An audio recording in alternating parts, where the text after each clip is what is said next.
Now, he had a little bit of an injury last year, but he's that left back. Expect him not as the typical left back where he's going to sit. He's that modern back where he will be getting forward, getting crosses into the box, and truly spurring the Lopes attack. Now they take on an Evansville Purple Aces team predicted to finish second overall in the Missouri Valley Conference. They're 4-0 to begin the year. They've scored 17 goals.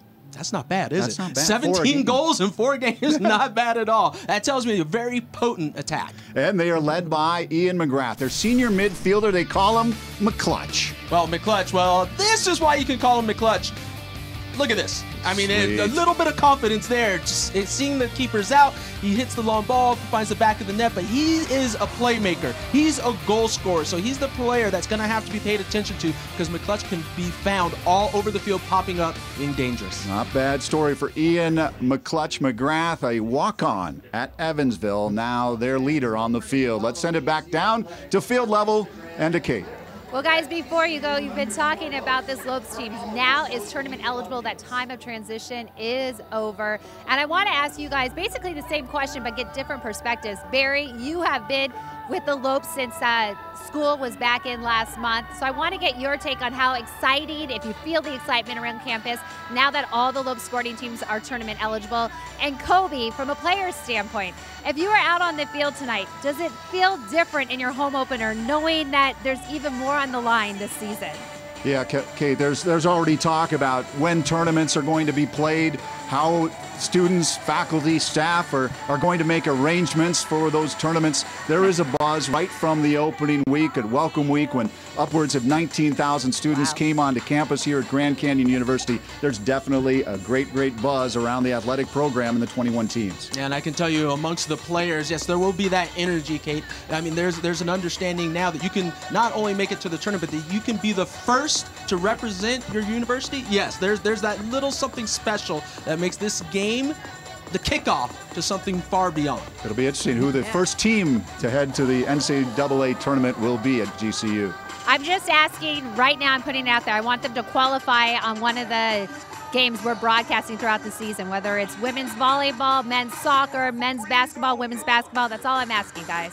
We'll see if they can deliver. Meanwhile, we keep it going here on our pregame show as we count you down to kickoff. When we come back, Barry sits down with Coach Hyneman to talk about the year ahead and what we can expect for GCU in its first year as a full-time member of the NCAA. The Lopes pregame show will be right back. Don't go anywhere. I'm Dominique. I'm a student here at Grand Canyon University studying hospitality management. My hospitality courses here are giving me a high-quality education from professors that I know have been successful. Being able to work while I'm in school has enriched my college experience. I feel like I know where I'm going and what I want to do. When they say, find your purpose, they mean it. Find your purpose at Grand Canyon University. Private, Christian, affordable. Visit gcu.edu. GCU is the university that never sleeps, moving at the speed of light, so we can give our students the competitive edge they need to succeed. And now, GCU is leading in the areas of computer science and IT. We prepare students to meet the demands of the fastest growing industry through our innovative IT programs in our College of Science, Engineering, and Technology. Using the latest real-world tools and an adaptive curriculum, GCU gives students the education they need today to excel in their careers tomorrow. Join the most inventive concept in education right now and position yourself for a future in the expanding world of IT.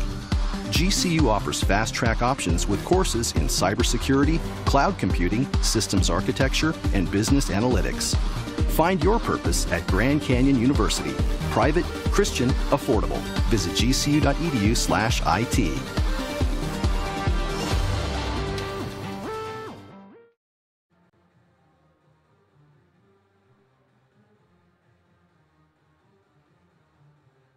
The Lopes are back in action this Sunday in California. First 5 minutes in the game, he went in for a tackle, and he was limping the rest of the time. I don't think he realized when he got hurt, but we took him out 15 minutes later, and it turned out to be a broken foot. So he's out more than likely the majority of the season. We're hoping to get him back if we can do well enough in the conference that he'll be able to come back and play for us. Next game was against Creighton. Both games on AstroTurf, both games on the road, and Creighton's traditionally one of the better teams in the country. We took that game into second overtime, and we were outplayed in that game, but we found a way to be resilient, and the team worked extremely hard. We had a couple great chances to put the game away in overtime, which didn't happen. And Creighton, being the team that they are, they found a way to score on a corner kick. And then we just lost the recent game to Wisconsin-Madison, another game on the road. And it was one of those games where you never want to come out flat. We came out flat and gave up an early goal. And then we gave up a really early goal in the second half, and that just kind of set the tempo for us. Now, tonight you take on an Evansville team that comes in pretty high-powered, scoring 6 goals in their 4 games, and they began the season 4-0. Yeah, they're really a good team, and I think they were ranked in the 7th in the West. A top drawer has them in the top 20. So they've gotten some great recognition. Good for them. And for us, it doesn't get any easier. The difference is we're playing at home, and I'm really looking for a good performance from our team tonight. Then it's back on the road at Pacific, another tough competitor, but you're back home here in the friendly confines. Yes, and then we have quite a few games coming up at home. But Pacific is a really good team. I've been very impressed with the job that they've done last year, and then they've been going into this year. And I know they're on the road this weekend, and then they'll play us on Sunday.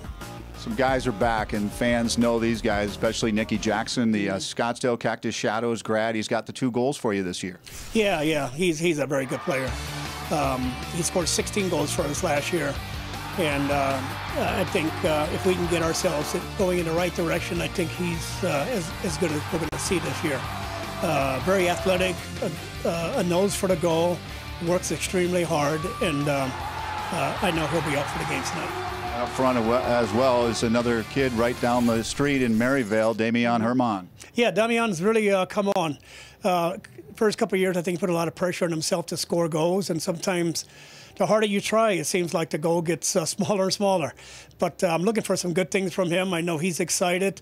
We put him and Nicky together up front, so we're hoping that the two of them can score goals, but also combine and cause havoc for the opposition. Another local product that I know you were disappointed who went down with injury last year, Musa Morris Damos. Yeah, Musa's a fantastic young man, and he's a very good player. He didn't play a minute for us last year. He went through a meniscus tear. And, in fact, he stayed out all spring. He's still really recovering, even though he's completely healthy. I think he's recovering, just getting back into that competitive environment. But we're looking for some really good things out of Musa. And another guy that went down early last year was Amir Sasaverovich. He kind of anchors a pretty veteran-laden, senior-laden defense. Yeah, Amir's, we asked him to come back this year for his 5th year. So he redshirted last year, and he's a very good fullback. He's naturally left-sided, so you'll see him going up and down the fields here at Lopes Stadium. All right, Chellis, great to see you. Good luck tonight. Thank you very much, Barry. All right, Chellis Hyneman, the head coach here, GCU Lopes. They get set to battle Evansville. Stay with us. More of the Lopes pregame show continues. He has led the university to its rise to NCAA membership status, and now the Lopes are reaping the rewards from his leadership. GCU President and CEO Brian Mueller up next to talk about the state of the campus and all the great things that are happening to the athletic program. Stay with us. More to come.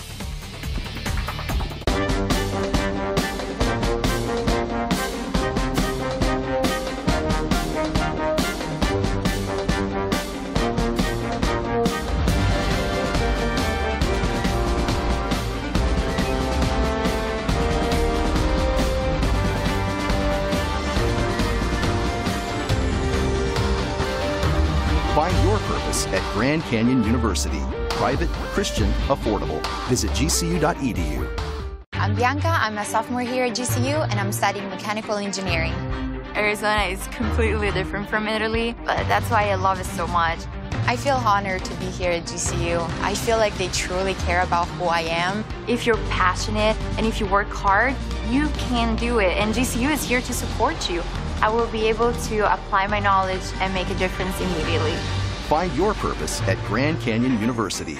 Private, Christian, affordable. Visit gcu.edu.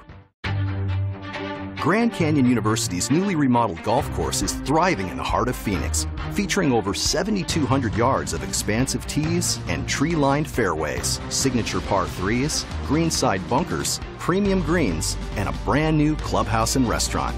Experience a University Championship golf course this summer with great rates as low as $15 available now. Book your tee times at gcugolf.com.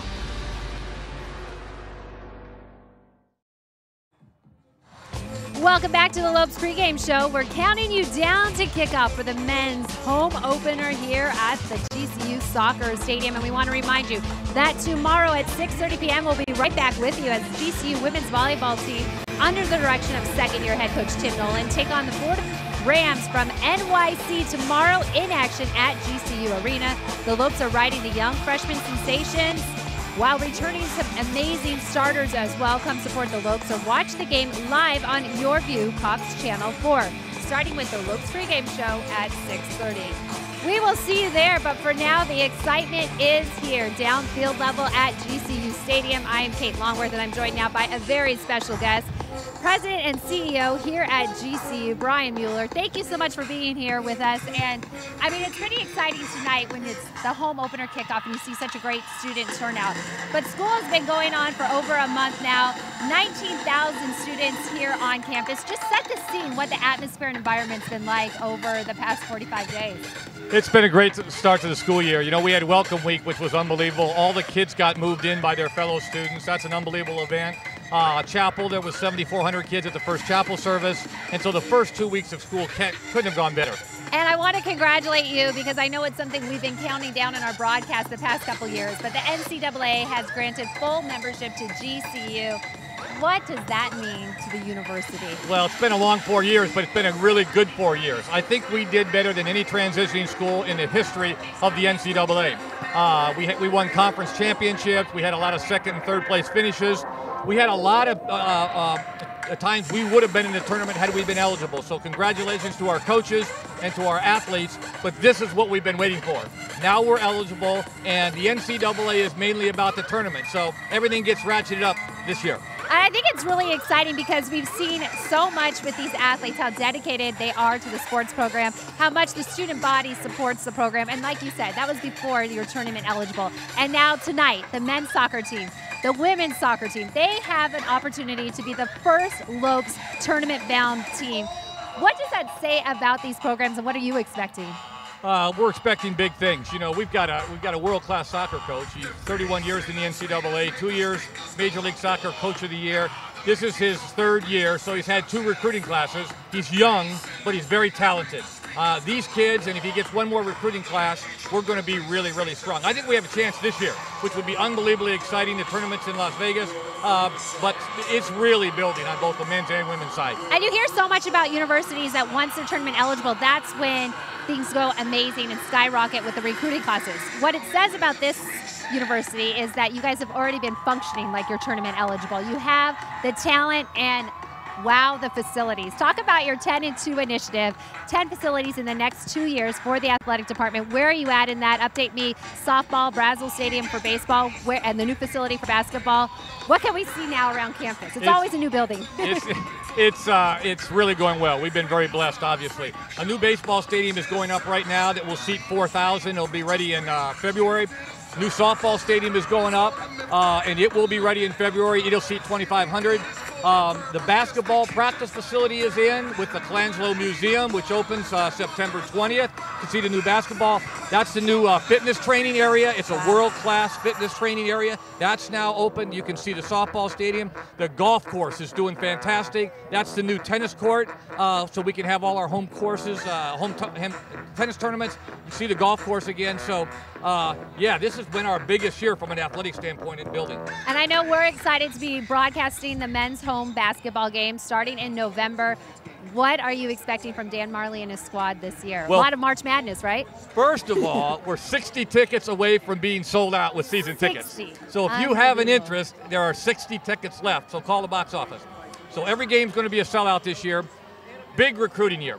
2 6'10" players, inside players, one from Latvia and one from from Italy. Those are big, big additions, in addition to everybody that's coming back. So this could be a very big year. Yeah, and some great games on the schedule, as always. So a lot to be excited about here on GCU's campus. And when you look at this schedule, is there a game that stands out to you? I know Rick Pitino, he liked it last year. What is he going to expect to see this year? San Diego home will be a great game. Boise State at home will be a good game. But we are playing Louisville there. And we surprised them last year, and there's a chance we'll surprise them again. We're looking forward to it. The Havocs are counting the pennies. They're going to make that trip, right? There will be some there. Absolutely. There will be some there. All right. Well, thank you so much for being with us. We look forward to talking with you all season long. Hopefully, we'll be celebrating some tournament-bound teams this year with GCU. Absolutely. Thank you. All right. Thank you, Brian Mueller, CEO, president here at GCU, setting the scene for the great athletic program and what lies ahead. And if you want to know more about the athletic program, well, guess what? You're in luck, because there's a new GCU senior writer on staff. He's all about the Lopes, and he's here with us next. Stay with us. Your Lopes pregame show coming right back.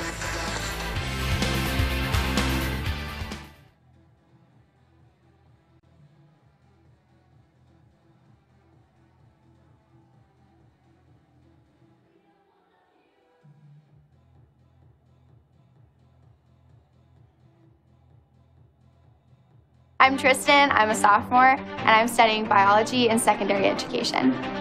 A successful antelope is somebody who's passionate, determined, hardworking. I mean, you walk around campus, you meet anybody, and they're gonna say that they have a lot of pride in going here. Through all of the experiences that I've had at GCU, I'm making lifelong friends on a daily basis. Earning my degree in biology and secondary education has prepared me to be a high school science teacher.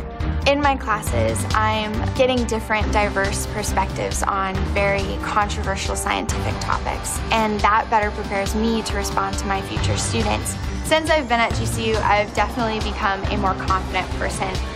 GCU has allowed me to go out into local communities and expand what I think the normal classroom is. When I graduate, I'm going to make a difference in the Arizona educational system. Find your purpose at Grand Canyon University. Private, Christian, affordable. Visit gcu.edu. There's an exciting new destination for food, fun, and relaxation in the heart of Phoenix. Come to GCU Hotel and Canyon 49 Grill, where our hospitality management students gain hands-on workplace experience and deliver unmatched service right alongside the staff. Enjoy beautiful amenities like the resort-style pool and full-service fitness center. From the gaming lawn and patio to the artisanal coffee and teas of GCBC, you'll never want to leave. Room rate $79 per night. Visit GCUHotel.com to book your visit today. Getting ready for the men's soccer home opener. We're talking Division I athletics at its best. And this year, the GCU Lopes are eligible for the tournament. So, of course, what are you going to do? You're going to go ahead out there and hire one of the best to cover these teams. I am joined now by Paul Coro. You know his byline from reading sports here in the Valley.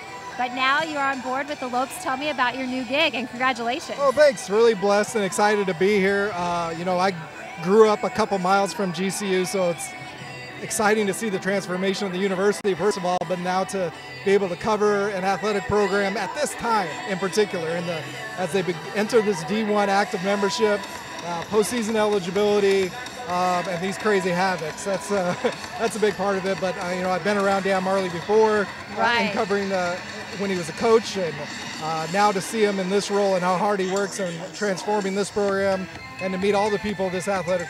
There's so many teams here that have great stories to tell, so I'm excited to do that. And school's been in for a month. The athletics programs have been in full swing. So tell me, where can we find your work? I know you're on Twitter, but give a shout out to everyone and let them know where we can find you. Yeah, all the content that I'm doing is on gculopes.com. There's a lot of feature articles, game coverage, things like tonight, tomorrow night's volleyball opener, first game in GCU Arena for the women's volleyball team. We'll be on the road with GCU men's basketball year. There's also a Lopes Insider blog on gculopes.com. Try to give a little bit of that different touch than the coverage, but a lot of feature articles too, really trying to tell some of the great stories, not just for the star players, but every athlete that has a good story to tell. Speaking of those star players, anyone from this features here with the soccer team that we should have our eye on or know their personal story as we get set for the game? There's a feature story right now about Musa Morris Demos. Tonight will be his debut at home for the soccer team. He was injured last year, and he has a great story from Liberia to Nigeria to West Phoenix. He lost his his parents in the Liberian Civil War. His stepmother raised him in a refugee camp in Nigeria, and he came to Phoenix at age 8 and actually lived in an apartment from then until 8th grade, just a mile from GCU. Wow, that is incredible. And then he was adopted by a family who was a soccer coach at CCV, and it really paved his path to come to GCU from there. Well, that's awesome. Now we know someone to keep our eye on and be cheering for tonight. And Paul, you'll be with us all season long when we are broadcasting our games, whether it be men's soccer or basketball. So don't go too far, and we'll be looking for your work online. All right. Thanks, Kate. Looking forward to it. All right. Thank you so much, Paul, for joining us. And now you got to get to work because we've got a big soccer game. We're talking Division I men's soccer. The Lopes, the Havocs, everyone, they are in-house and ready for kickoff, and we are counting you down to the big moment. We'll be right back here with men's Division I soccer and your Lopes. Time. It's time for laughter and for play. Time for celebration and adventure. Summer is the time to share moments and create memories. And when we look back on the life we create, the relationships we've nurtured, and the young ones we've raised, let this be the time we remember. GCU's online degree program puts you first, so you can make the most of your time. Find your purpose at Grand Canyon University. There's an exciting new destination for food, fun, and relaxation in the heart of Phoenix. Come to GCU Hotel and Canyon 49 Grill, where our hospitality management students gain hands-on workplace experience and deliver unmatched service right alongside the staff. Enjoy beautiful amenities like the resort-style pool and full-service fitness center. From the gaming lawn and patio to the artisanal coffee and teas of GCBC, you'll never want to leave. Room rate $79 per night. Visit GCUHotel.com to book your visit today. Welcome back. You are watching men's Division I soccer here on Your View. We are on Channel 4 Cox, and we are getting ready for kickoff here at GCU Stadium. You'll remember the stadium made its debut last year, and now the Lopes are set for their home opener with the Evansville Purple Aces in town. And who else is in the house? Oh, you better believe it. The Havocs. They are ready to go. Over 19,000 students here on campus at GCU. And a lot of them, well, they're in the house tonight setting the scene. We are moments from kickoff, and we have you set. Barry, Kobe with the call right after this. Don't go anywhere. The excitement is just beginning.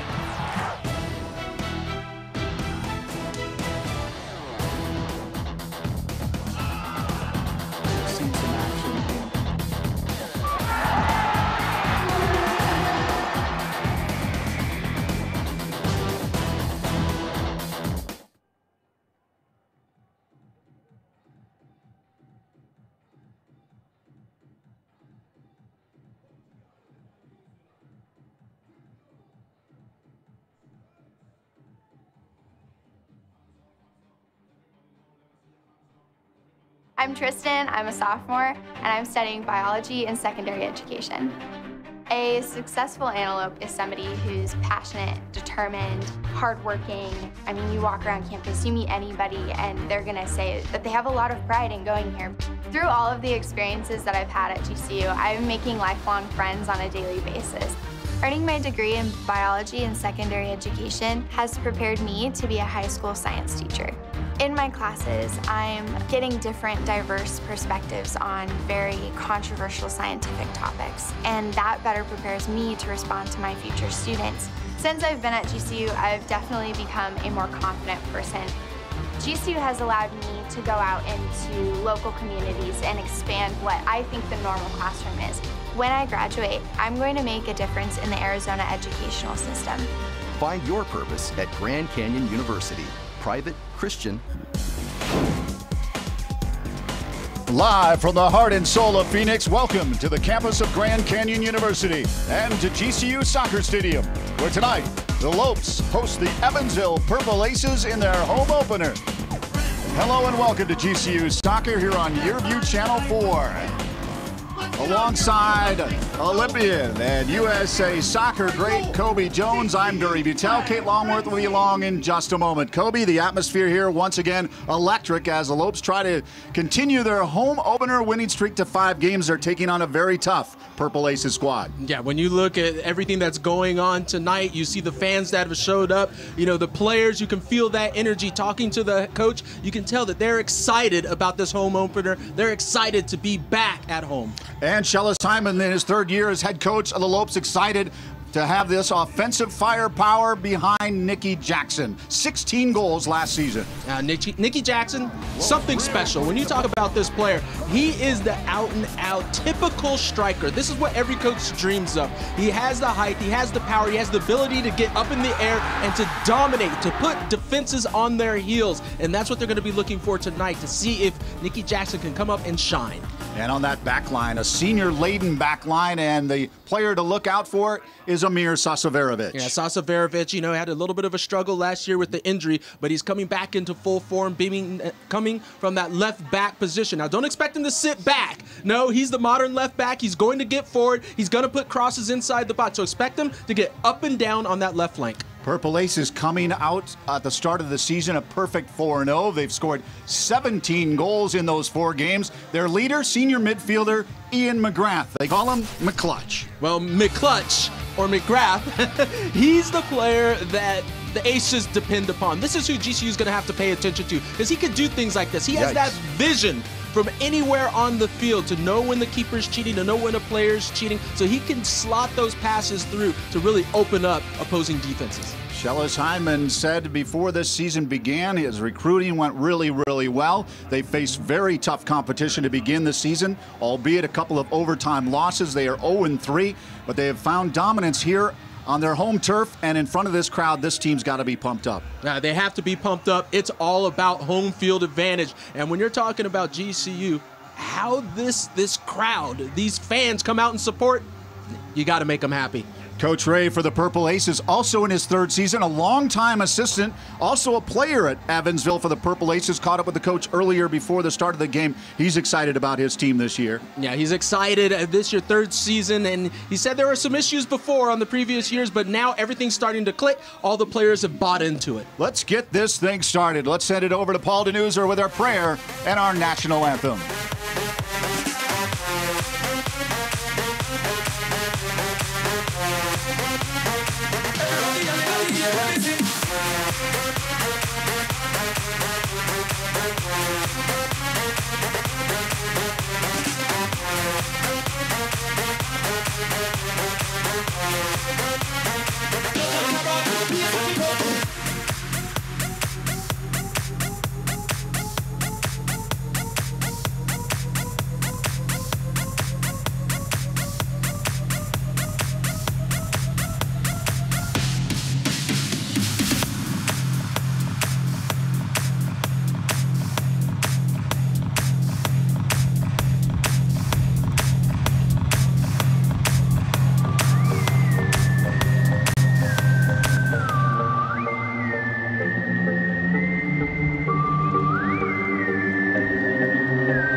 Good evening, ladies Ladies and gentlemen, and welcome to Grand Canyon University Soccer Stadium for tonight's men's soccer match featuring the Evansville Purple Aces and Grand Canyon University and Lopes.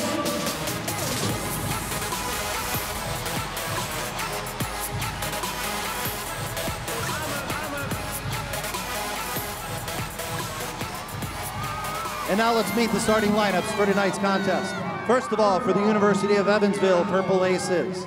At defender, a senior from Shelbyville, Kentucky, number 2, Chris Schuck. At defender, a sophomore from Holte, Denmark, number 3, Simon Waver.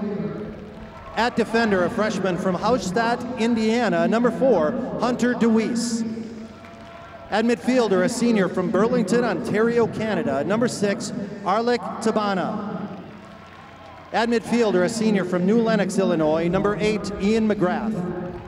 At midfielder, a junior from Jasper, Indiana, number 10, Caleb Williams. At midfielder, a sophomore from Banna, Ireland, number 11, Jesse Stafford Lacey. At forward, a junior from Midway, Kentucky, number 12, Zach Blades. At forward, a sophomore from Weldon Spring, Missouri, number 15, Ben Weber. At defender, a junior from Carmel, Indiana, number 22. As Paul DeNuzer announces the starting lineup before our prayer and our national anthem, we'll take this opportunity to introduce the Purple Aces with head coach Marshall Ray in his 3rd season as head coach. In goal, he has been standing on his head, in the words of their head coach, Matthew Keller, Chris Schuck, Simon Waver, Hunter DeWeese, Eric McDougall, Arlik and Tabana. Also, Ian McGrath, we touched on him in our pregame. Caleb Williams, Jesse Stafford Lacey, Ben Weber, and Zach Blades round out the roster. The starting 11 for the Purple Aces, coming in a record of 4-0 begin the season. They have scored 17 goals and just 3 against. Shellis Hyneman in his 3rd season as head coach of the GCU Lopes. They are 0-3. Here is his starting lineup. He's going with Jeremy Pollard in goal tonight. Jordan Slack, Amir Sasoverovich, Hadeen Say, Aiden McLaughlin, all a senior Leighton back line. Alex Radia, Charlie Keating, Jackson Jella, and Josh Drack are the midfielders. Up front, Nikki Jackson and Maryvale's own Damian Herman. Nikki Jackson has the 2 goals scored in these first 3 games for the Lopes, as they look to extend their home opening winning streak to 5 games. This is the first meeting between the Lopes and the Purple Aces. Another great crowd on hand here at GCU Stadium.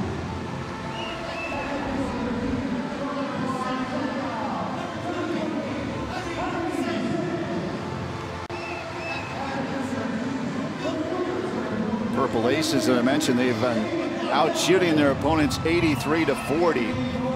In the first half alone, that margin is 48-17. Those 17 goals scored 4 and just 3 against. They are a perfect 10-0 in the opening half. We'll be keeping an eye on the Purple Aces right from the opening kick to see if they continue this torrid opening half pace. Well, with the Purple Aces, the reason they get into the attack and they're so proficient there is that they play a 4-2-3-1 formation. 4 players always in the attack, always pushing forward hard.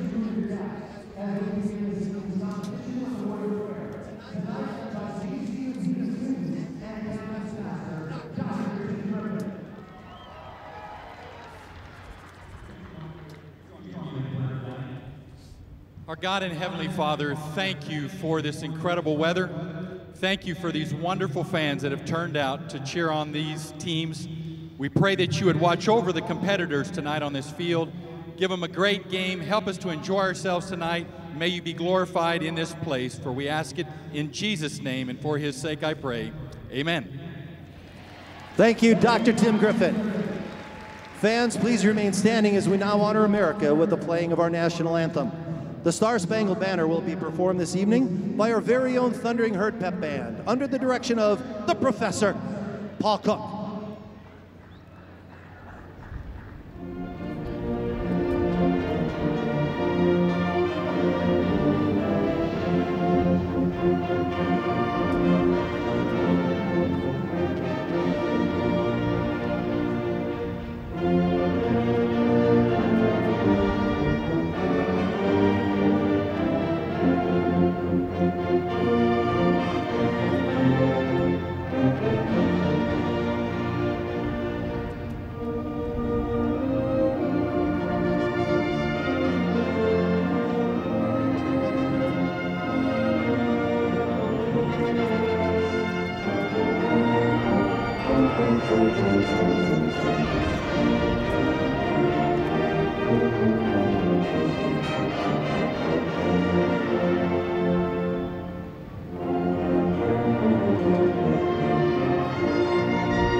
Great job by Pastor Dr. Tim Griffin and the Thundering Herd Pep Band here at GCU. Students have packed the berm here at GCU Stadium, and what has turned out to be a beautiful evening in Phoenix, Arizona. Evansville Purple Aces, as their head coach said, this guy's been standing on his head. That's right, Matthew Keller, 3 goals against, 13 saves. His team's a perfect 4-0. That's always something nice to have when you have a goalkeeper that steps up and that is doing the amazing things in goal, keeping you in games. That's what you want, especially the defensive line. They are excited to have someone behind that they can depend upon. If they make a mistake, they've got someone back there like Keller that will bail them out. Brother Daniel Keller, also a standout soccer player. And for the Lopes, they're going to go at number 1, Jeremy Pollard, the Sydney, Australia redshirt freshman. Transfer from Akron gets his start this evening for the Lopes as they try to pick up their first victory of the season. There's going to be a lot of pressure on that young man. I mean, one of the things that the Lopes have had issue with is keeping the ball out of the back of the net. So it's going to be one of the emphasis tonight. Can they get a shutout? Can the defense work together to make sure that they have a big 0 on the defensive side? Towering at 6'4", 190 pounds is Jeremy Pollard as the team huddles up.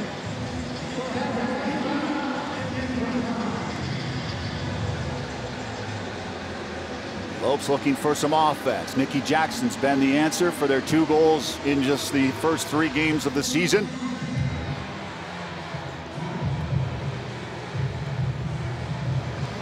The officials are Daniel Radford, Brandon Marshall, Anthony Bersano, and Nicholas Gastelum.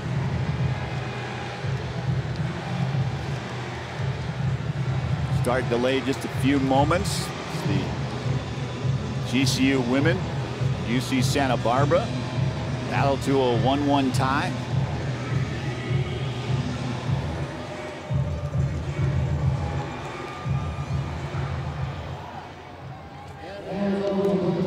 At Jackson on the center line, center circle. We are underway. Lopes in control. Headed back out by the Purple Aces. Stafford Lacey, look out for him as well. Ben Weber also very quick. Say pushes it back to Pollard. Now back to Hadim. Moves inside.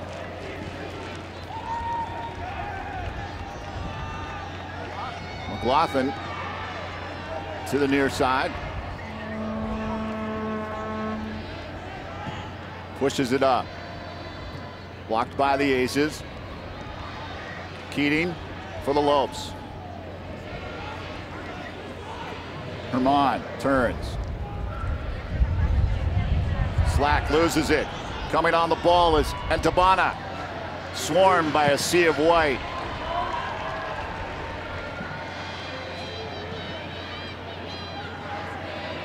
McDougal kicks it out of bounds. Past the touchline. Tactically for the Lopes, what they're going to want to do on the offensive side, talking to Coach Hyneman, is they're going to want to open this game up as much as possible. On the defensive side, tuck inside, make sure they're helping through the middle with that 4-2-3-1 formation. Evansville will have the numbers inside, so as far as their midfield players, when they don't have the ball, tuck in and support defensively. Tackled out, pushed out of bounds. You'll see it right here. McDougal. That's a decent tackle coming in from McDougal. He comes in and just has a bounce off GCU player. Jackson Jella from Phoenix, Arizona. Sandra Day O'Connor.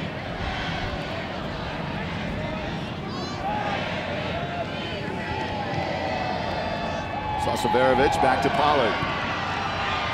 Far side. Slack pushes back to Say.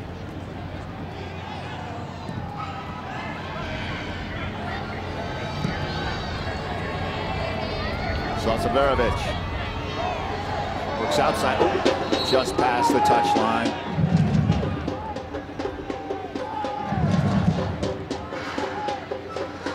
We look at Amir Sasaverovich from Munich, Germany.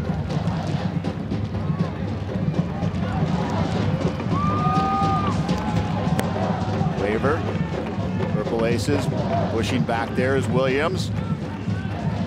Stafford Lacey looking inside.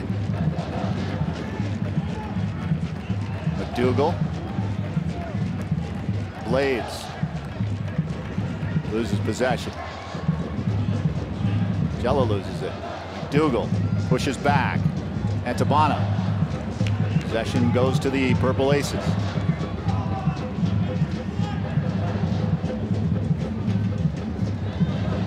Shuck looks inside. Tripped up there. Play continues. Lopes moving it up. Tried to push it up. Nobody home. Off the flank. Now, and that was a good defensive effort from Drac, actually coming in as wanted by Coach Hyneman. He's playing at that left wing position, but he's tucking inside to make sure that he wins any balls that go through the middle.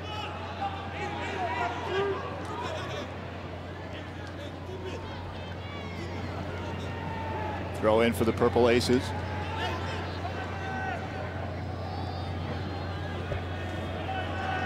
Stafford Lacey hands it over to Antabana. McDougal.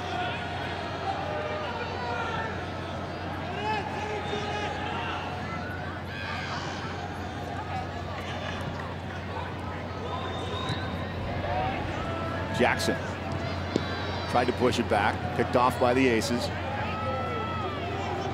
It's got to be a little bit better by Jackson. If he can actually just hold that ball, ride the challenge that is coming in, it'll allow his teammates to have a little bit of a break. The Lopes are playing quite a bit of defense right now. A lot of running without the ball, and that starts to drain on you physically and also mentally. Jordan Slack broke that one up. Captain of the team.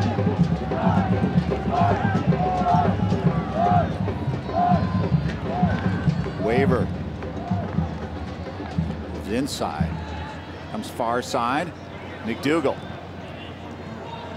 There's a little give and go. On the run. And Tabana. Looking to move in. Headed back out. Pushed out. Good work by the Lopes.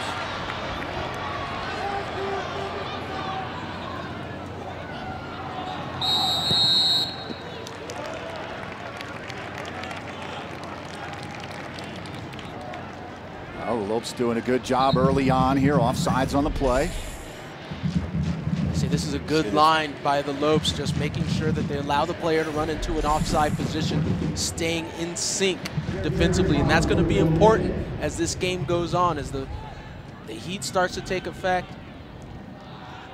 The running, quite a few things out there are going to start taking the toll, but if you can stay in sync defensively, your chances of getting a result in this match go way up. Great shot by our camera at the 18, catching Stafford Lacey. Beyond that back line, on the run, it's Jackson. Moving inside, looks inside, ran out. Oh, Herman can't get it cleared out by the Purple Aces.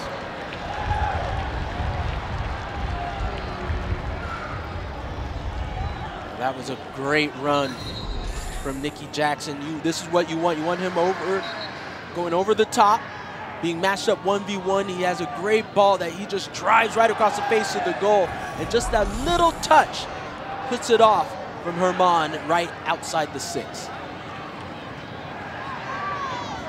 Lawson pushes it into the corner. Back on the run there. Beyond the goal. Goal kick coming up for the Purple Aces.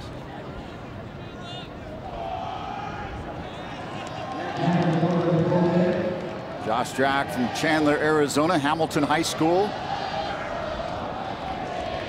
Player of the Year.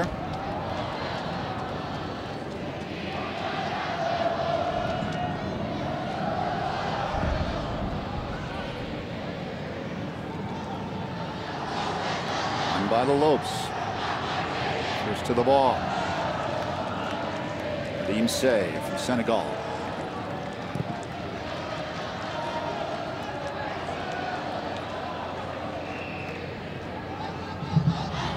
Jeller there, they just kept it in. Did Chuck. Oh, nice sweet move there. Coming in. Jackson, oh, just beyond the goal. GCU starting to get a few of those looks of Nicky Jackson being up high where he wants to play against that last line, so they can feed him the ball. Great little touch right around the defender. As he comes to the ball, just that little bit heavy, maybe a little bit of a slip there, but he's looking to go beyond that last line, looking to take on that defender, and that's what you want from Nicky Jackson. Track. Herman. Drack loses it. Waiver now for the Purple Aces. Trying to move past Radia, but Radia said no. Looking for the call, the Lopes. They didn't. Now they get it. And the referee was trying to see if they're going to play advantage, but eventually see. Here's that play from Radia just coming in there, winning the ball. He's actually the one that ends up getting the foul called on with the referee. So that's some good work by Radia. Goes through Drack. He's on the run. In the corner. Oh. Oh, man, I thought it went through Drack's legs.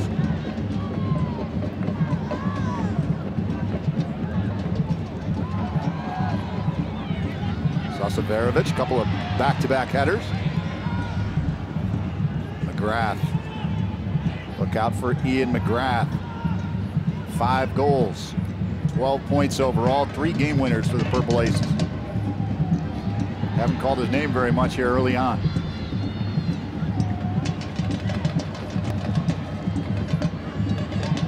Side to Keating. Goes out beyond Slack. But a good idea by Keating of going to the ball, receiving the ball through the middle, and trying to change the point of the attack as quickly as possible. Tabana, McDougal. Push back out, some open room now for Justy Stafford-Lacey. Tried to push it up. Sasaverovich being hounded.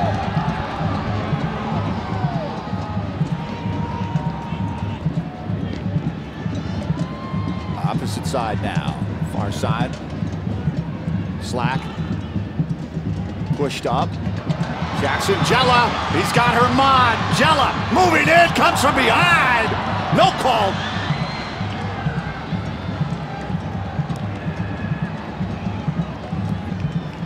Well, another great opportunity between Jella and Herman. I mean, this is a mistake, but McDougal actually comes by, just has a little bit of a toe poke, and actually just leaving that ball there, you thought that Herman almost had a great opportunity going to goal. Good job by McDougal to come even. Yeah, just the recovery run from McDougal, seeing that his teammate is in trouble and he continues to go and goes on a full sprint. Just have a little bit of a toe poke to take that ball away. Say, Slack back to Hadim. She's up, looking for the home run ball. Drack moves inside, pushes back. Keating moves to his right, he sees Slack, pushes up. Jella off of McDougal, throw in Lopes.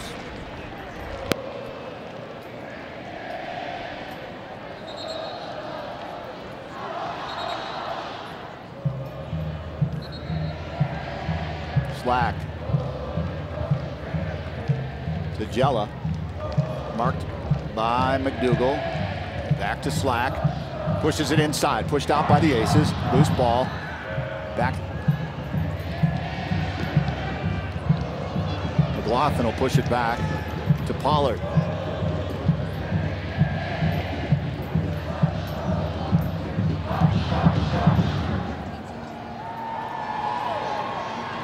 Good work by GCU. All of a sudden, after the first 5 or 6 minutes, looked a little bit hesitant, but now they're starting to come into their own in the game. Their game plan is starting to work. They're winning the ball through the midfield, and then they're finding the feet of Nicky Jackson up top. Whenever they find him, things start to open up. It allows the outside players to join into the attack, and they've looked quite dangerous. I think one difference from a year ago for me is just to see Drac and Jella support up front, and their speed is a huge asset. And it's always nice to have some speed on the flanks. Especially in a game like this where you're playing against 4-2-3-1 formation where it's tight centrally. So all that space is going to be out wide. So if you can change the point of attack quickly, get the ball to the feet of Drax or Jella, they're going to have acres of room where they can use that pace and get beyond defenders. Lopes have faced some very, very tough competition in their first 3 games.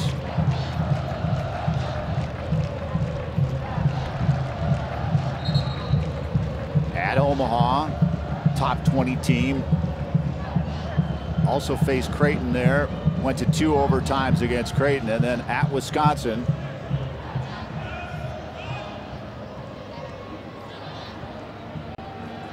Pushed out by the Aces.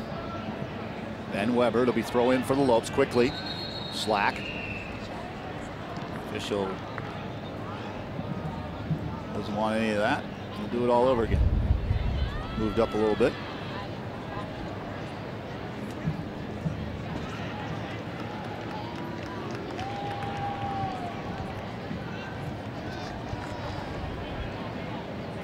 McDougal with the header.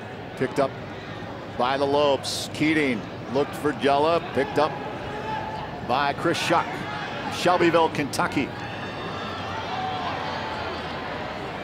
Good work, Herman. Drac. McLaughlin pushes up. Looks near side. Sasaverovich up there. Cross in front. Herman.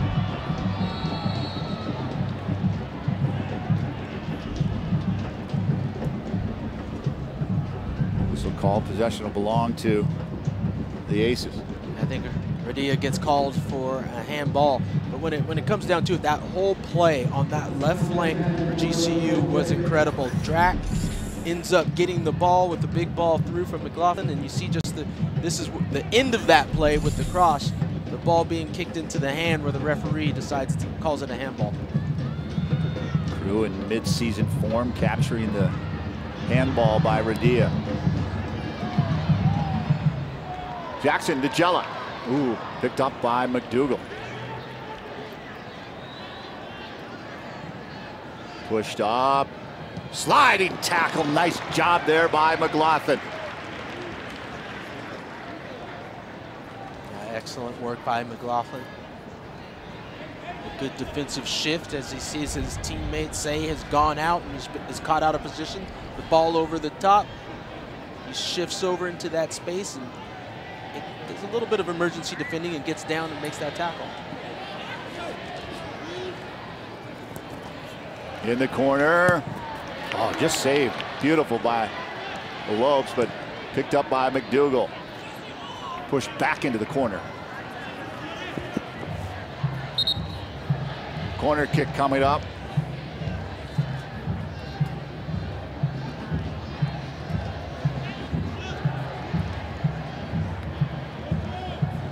First one of the game belongs to the Purple Aces.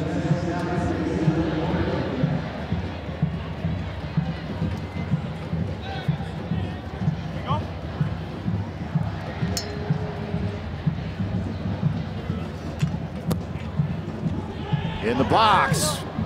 Up over the top. Beautiful touch by Jeremy Pollard. 6'4", and he needed all of it. McGrath. Yeah, this ball goes all the way to the back post, and McGrath tries to get on it. Jackson gets away with a little bit with his arm around the shoulders of McGrath. But Pollard comes up with a huge save there. Back to the other side. Corner kick. Zach Blades. A lot of numbers right in front of Pollard.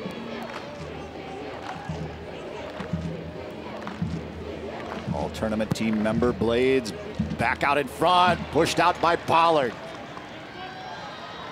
Picked up, shot. Oh, Pollard got a hand on it. Jesse Stafford Lacey with the scoring threat. Excellent by Pollard so far. He's been tested and he's come up twice with a couple of big saves. If that ball goes through, there's a couple of players, a couple of aces on that back post wide open looking to head that in. Sosaverovic. Crack.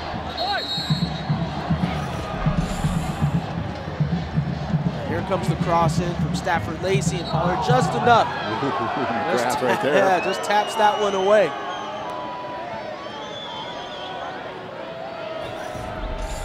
Good work by Pollard. At the very minimal, he's showing confidence in goal, and that's exactly what's needed from your goalkeeper.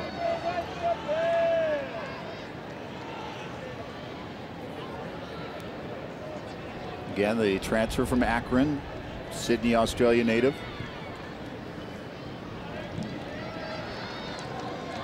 Keating. Back to McLaughlin. He's backing up a bit.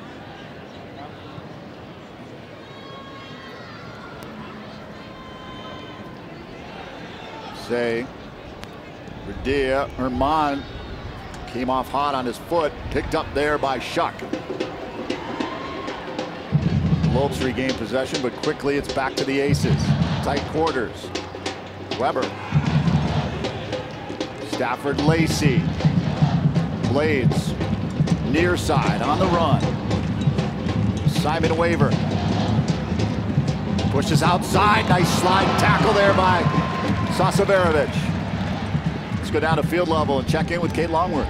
Well, thank you guys. I am here with Coach Tim Nolan. Barry will be spending some time with Coach tomorrow as we broadcast the women's volleyball match. And Coach, this is your second season with the Lopes, and now the teams are NCAA tournament eligible. Is there a new buzz about this season?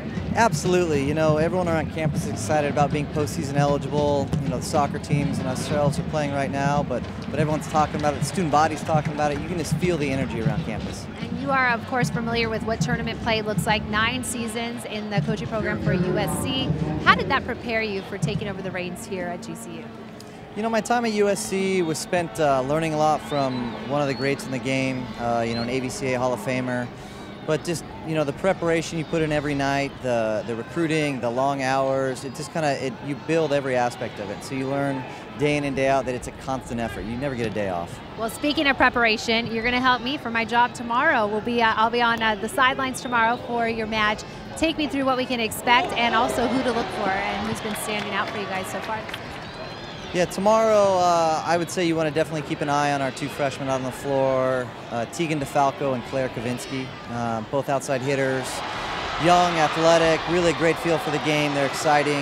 The team's playing really hard. We play real fast, so it's exciting to watch, and we got a lot of youth on the floor. All right, thank you very much. We will see you tomorrow once again, and we will be broadcasting on Your View. We'll see you. Barry, don't forget, have it on the calendar. I'll be there. GC Arena tomorrow night. Came from SC. Kobe, you know all about SC and I got a volleyball program. Yeah, I got one of my good friends, Dane Blanton, is over there helping to coach the women's beach volleyball. I think they've done all right. They're doing all right. GCU's beach volleyball team's doing pretty well too. Back to action, no score here early on. That's good. If you've been following the Purple Aces, they've outscored their first 4 opponents 10-0. Averaging 4 goals per game. Now, the corner kicks 3-0 for the Aces. For the Lopes, just one. They've had some offensive threat here as of late. Pushing back up, Jella on the run. Pushes inside the box. Got a leg on it. Pushed it a little bit too far, and Drax unable to pick it up on the opposite side. So far, we're seeing when GCU is dangerous, it's these balls over the top. They've got to take more advantage of this. Almost that one should have been, I believe, a throw-in for the Lopes. Yeah. But they've got to take advantage of the ball over the top. They're having opportunities. Stafford Lacey looking inside. Might have caught the hand there. Say, pushing the back. Say's going to be called.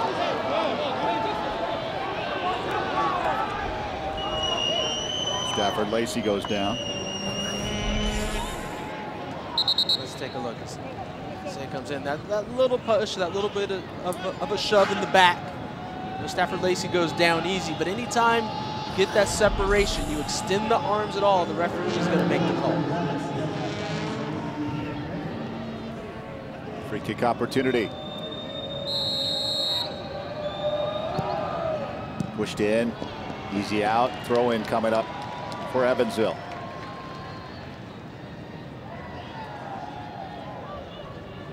Charlie Keating from Palos Verdes, California, the senior. Transfer from UC San Diego.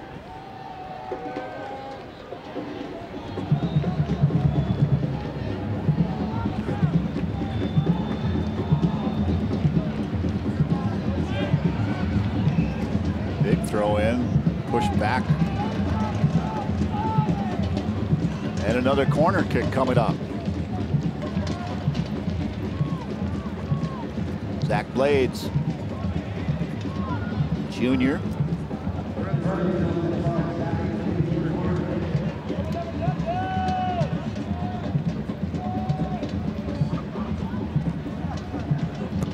Williams came over close, back in the box, kicked out by the Lopes, booted high up over the goal. Pollard coming up with a kick.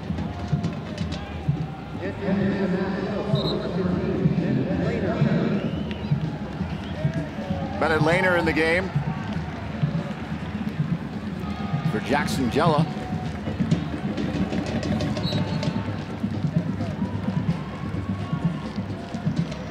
Lehner from Moss, Washington, sophomore, transfer from Dayton.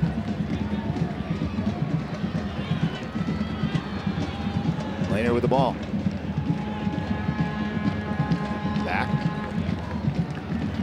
Herman.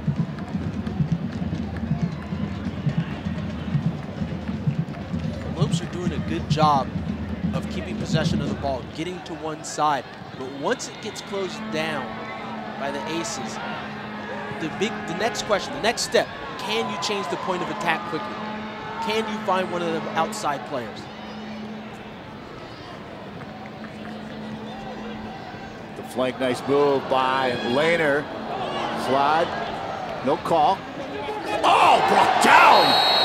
That's 3 points for a takedown.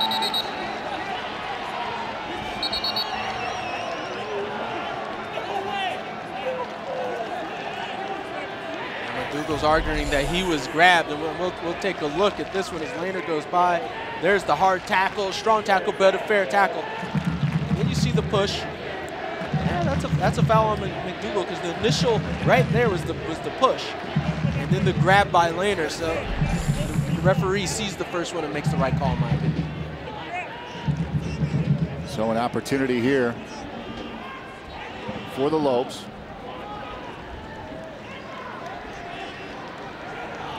Josh Drack from Chandler, Arizona.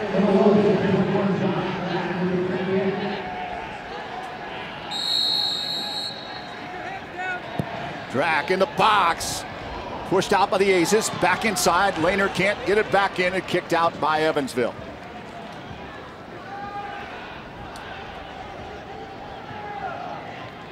You can see with this substitution for GCU. With Lehner coming in, there's a little bit more directness. I can guarantee you that Coach Hyman was saying to Jello when he came off, the same thing that he told Lehner before he came on.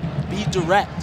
When you get the ball, don't hesitate. Don't look for another pass. Be direct. Take on the player that's in front of you. Sasaverovich near side. Back. McLaughlin. Hadim Say.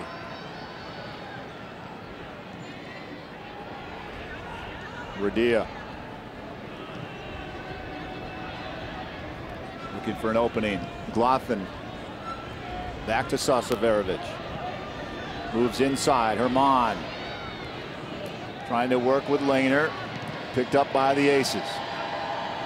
That's what the Aces want GCU to do, is to have those short little passes through the midfield. That's where they have the numbers, so they're happy with that. They'll come up and they'll try to win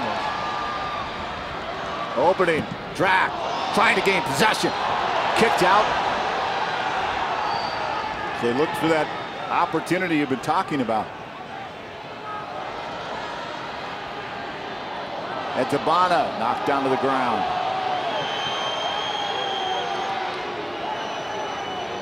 Free kick coming up. But Ian McGrath, their leader, been somewhat quiet here early on. Comes in with a well, that's a foul. Not exactly sure with the referee. I'm trying to see exactly what what he's coming with. He just came with a foul. That's all. He just took Drac down from behind. Yeah, Drac hit it pretty hard.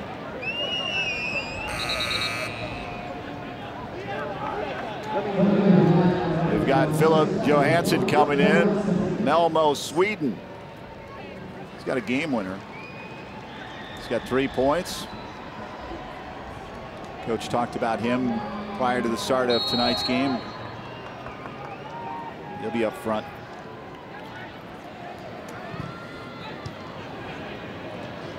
Sliding tackle there by the Lopes.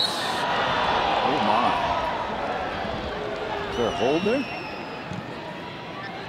Apparently Hadim Say gets called.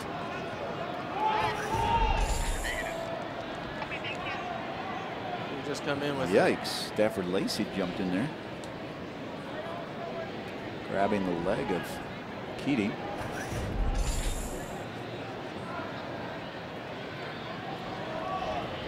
Hadim Say was called for the foul.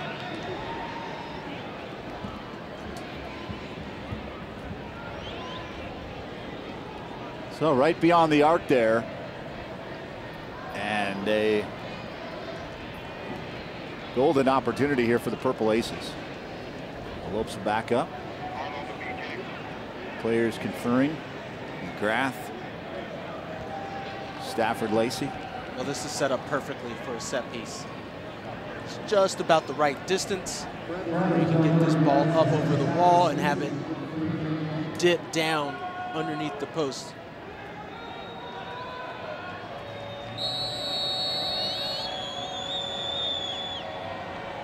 McGrath. Stafford Lacey. He takes it. Oh! Oh, beautiful save by Pollard.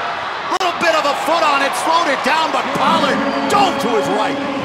Woo!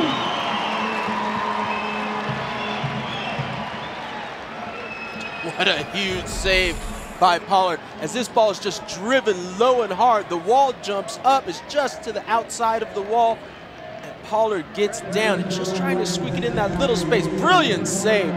Gets that right glove on it, pops it away, gives up a little bit of a rebound, but once again makes the second save after. Drac got a little foot on it.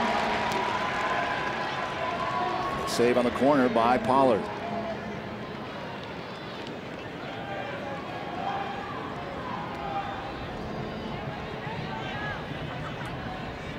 Great home opener here. Beautiful crowd, beautiful evening here on the campus of Grand Canyon University. Save far side. Looks inside. Nobody home. Herman. Whoops the wing. Looks inside. Laner can't get it. Slack. Tight quarters. Pushed out. Goal kick coming up. Purple Aces. Pushing, trying for that opportunity.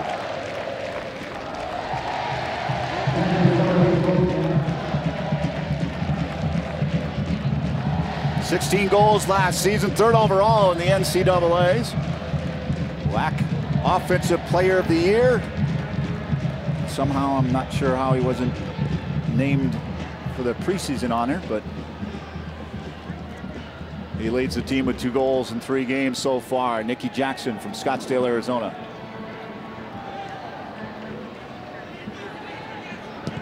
Shellis Hyneman motioning. Look at it up the field. Stafford Lacey back inside. Pulled down. Slide by Drag. Laner. Herman able to get it back out to Slack. Herman. I think a bit of a recognition from Coach Hyman that he wants his team to be more direct going forward. Take the chance in the offensive third rather than in the back. No shots yet. Back out. Little bit of green. Bullet. Saved there by Keller. First shot on goal. First shot on goal, but that's all spurred by Sasaverovic getting forward on that left flank. He wasn't electing to find the next pass and then have it circulate around to the other side. No, he got the ball and drove to the heart of the defense. Picked off by Jackson. Turn. Shot just over the crossbar.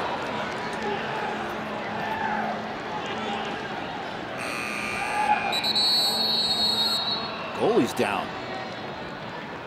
Keller. Take a look. Keating here. He's got to find the net on this one. And now he's at the top of the 18. Jackson has picked off the ball and he finds him and it just goes up and over. As for the keeper, I'm not exactly sure. He's grabbing that right hip. He just fell on it. No, he's limping already and then he goes down. He tries. I don't know if he's cramping. You think maybe in this heat? Grabbing that right hip area.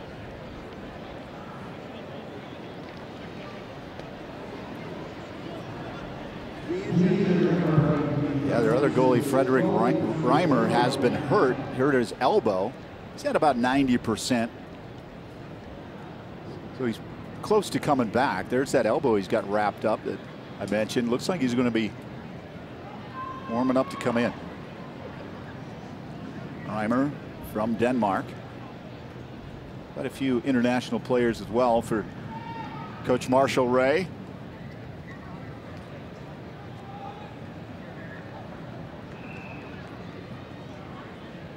Lopes opening up their home schedule here after 3 straight on the road. They'll travel to Pacific coming up. Then they're right back here at GCU Stadium, UC Riverside on the 14th. 3 days later, Northridge is here. Oral Roberts on the 22nd. Houston Baptist on the 1st.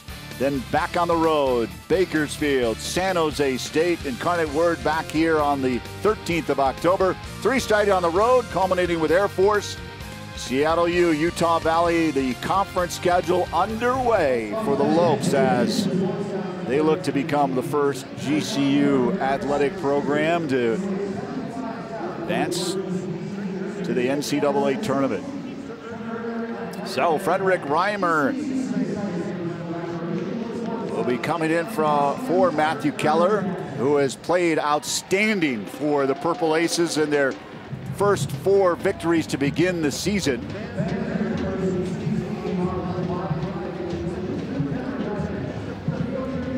Now this will be an interesting change, but this isn't a huge loss for the Aces. We're talking to the coach about this change that happened earlier. The only reason that Reimer wasn't starting was due to injury. Yep. That he was absolutely fantastic as their goalkeeper. But then Keller, as he said, was standing on his head. He was just this amazing performance in goal. So he was had the starting position, and it was going to be a difficult decision once Reimer came back. But now with another injury, now you never want to see that, but now with another injury, Reimer's going to be going back in. So I don't think that defense is going to be going down a notch at all. Well, the Lopes tested Keller here. They had 2 shots in the last 30 seconds. Prior to that, they didn't have a shot in the first 33 minutes. We'll hope to continue and test Reimer early on. I'm sure he's hearing it from some of the havocs behind the net. He cracked a smile as he made his way into the goal crease. Near side, Johansson. Weaver. Stafford Lacey, far side. Pushed up by the Lopes. Jackson. Slack. Looking up. Lehner. Ooh, tripped up a little bit. Caught up with the feet. No call. I think the referee's going with incidental contact on that one. Hanson's got some speed. Drac. Along that touchline, kicks it back in, looks inside. Radia. El Paso, Texas native. Slack. Lehner. McDougal picked it up. Off his heel, keeps it in. Good work. Nice footwork by Entabana. Even better by Slack. Throw-in coming up for the Lopes.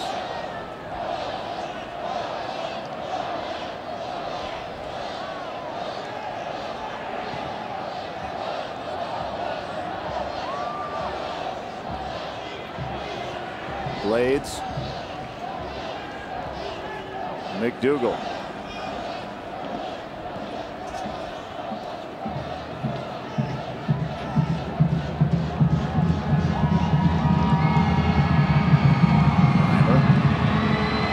Back out. McDougal settles things down. Big boot by McGrath trying to send Johansson. Caught off by Amir Sasaverovich, and McLaughlin will push it back to Pollard. Sasaverovich just gets away with one a little bit, just puts himself in the path of the opposing player. I think he, might have given a little bit of a shove back into the player. Stafford Lacey in McGrath pushes to his right side. Waver turns back inside. Takes the return. Drac. McGrath back for the Purple Aces, and the Lopes regain control. Sasaverovich has been doing a pretty good job at that left back position because he's getting double teamed over there between Johansson and Waver coming forward. And those are a couple of players with some decent pace. So they are tag teaming when one goes and then the next one goes. But so far, Sasaverovich has done a good job.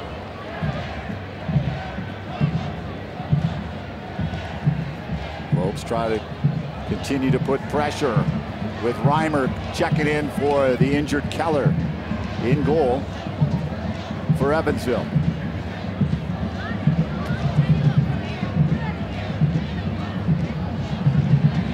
Near side, Sasaverovich.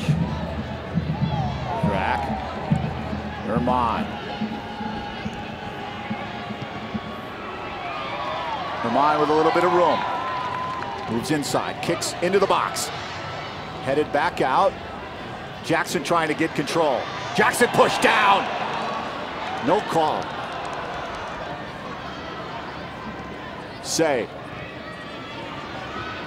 Picked off. Evansville. Slack pushes it back in. Blades back to McDougal.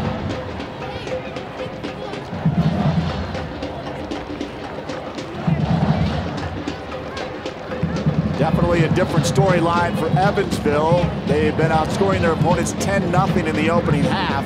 For the Lopes, they've got 2 goals in their first 3 games to begin the season, all on the road, as they continue to try to find that offense. But you have to feel pretty good here where the Lopes stand against a team coming in 4-0 and red hot to begin the season, averaging 4 goals per game.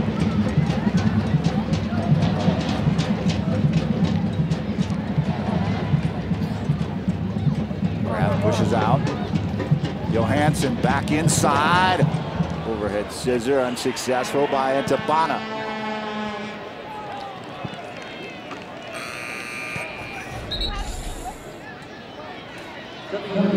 Just Jackson just getting up and challenging. I think that's a good no call by the referee. Just 2 bodies contacting. Almost Jackson a little initiating the contact on that play. I think Jackson he's kind of fallen out of the game a little bit as GCU has gotten more of the ball. I think he was more involved when GCU was absorbing pressure, getting the ball, and trying to find him over the top. Now they've got to find another way as they've gotten more of the ball and they're building up to bring Nicky Jackson into the game. Miscue by Jordan Slack. McGrath looking to send into the corner.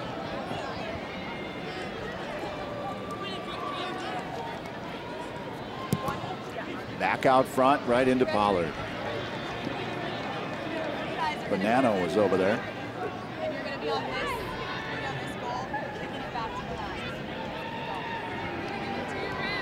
I've seen a little lightning. Am I seeing a little lightning in it? Yeah. Seems like it's getting a little closer.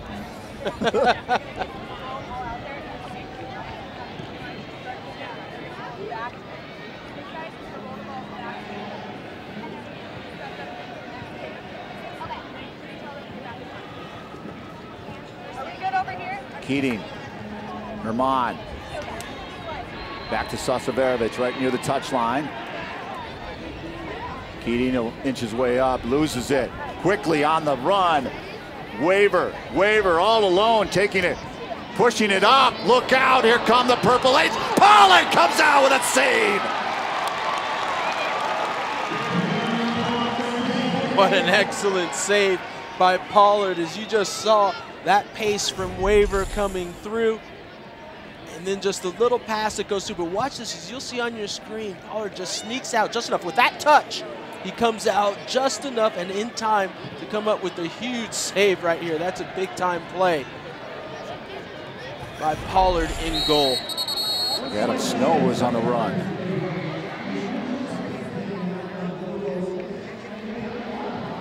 Look at McDougal, he's been active. He's got to tighten up his shoelaces. Carmel, Indiana. Recruiting strong, said in the area, said the head coach Marshall Ray before the game. Talked a little bit about history of Evansville. And of course, he played there. Longtime assistant coach, spent a few years with Coach Rennie at Duke.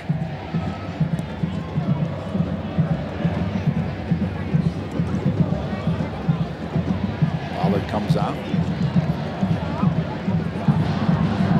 Well, the Lopes withstand some pressure here early and throughout. A couple of opportunities off of some free kicks, a few corner kicks. That break there by Snow. Waver made his way down. Far side, Slack. Say with a big lofting kick. McDougal with the header. Pushed up off the foot of Blades.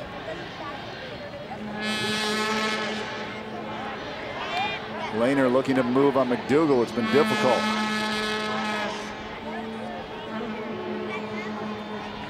Stafford Lacey loses it to Radier. McLaughlin comes near side. Sasaverovich looking to move on Waver. The cross in front, and Reimer picked it up. Now that's excellent work by Sasaverovich out on that left flank, getting forward, doing a few step overs and getting the cross in. But what I like, a lot of the times you see players do step overs just to do step overs, you know, to look pretty. They've seen it on TV. But this is excellent because this is throwing the defender off, and it puts him on the wrong foot, and just enough for Sasaverovic to get the ball beyond, and he doesn't do too much after that. It's just get the cross in, and that was excellent work. Now you just need someone on the other side of it to get their head on it, put it in the back of the net. That'll help Amir around a little bit.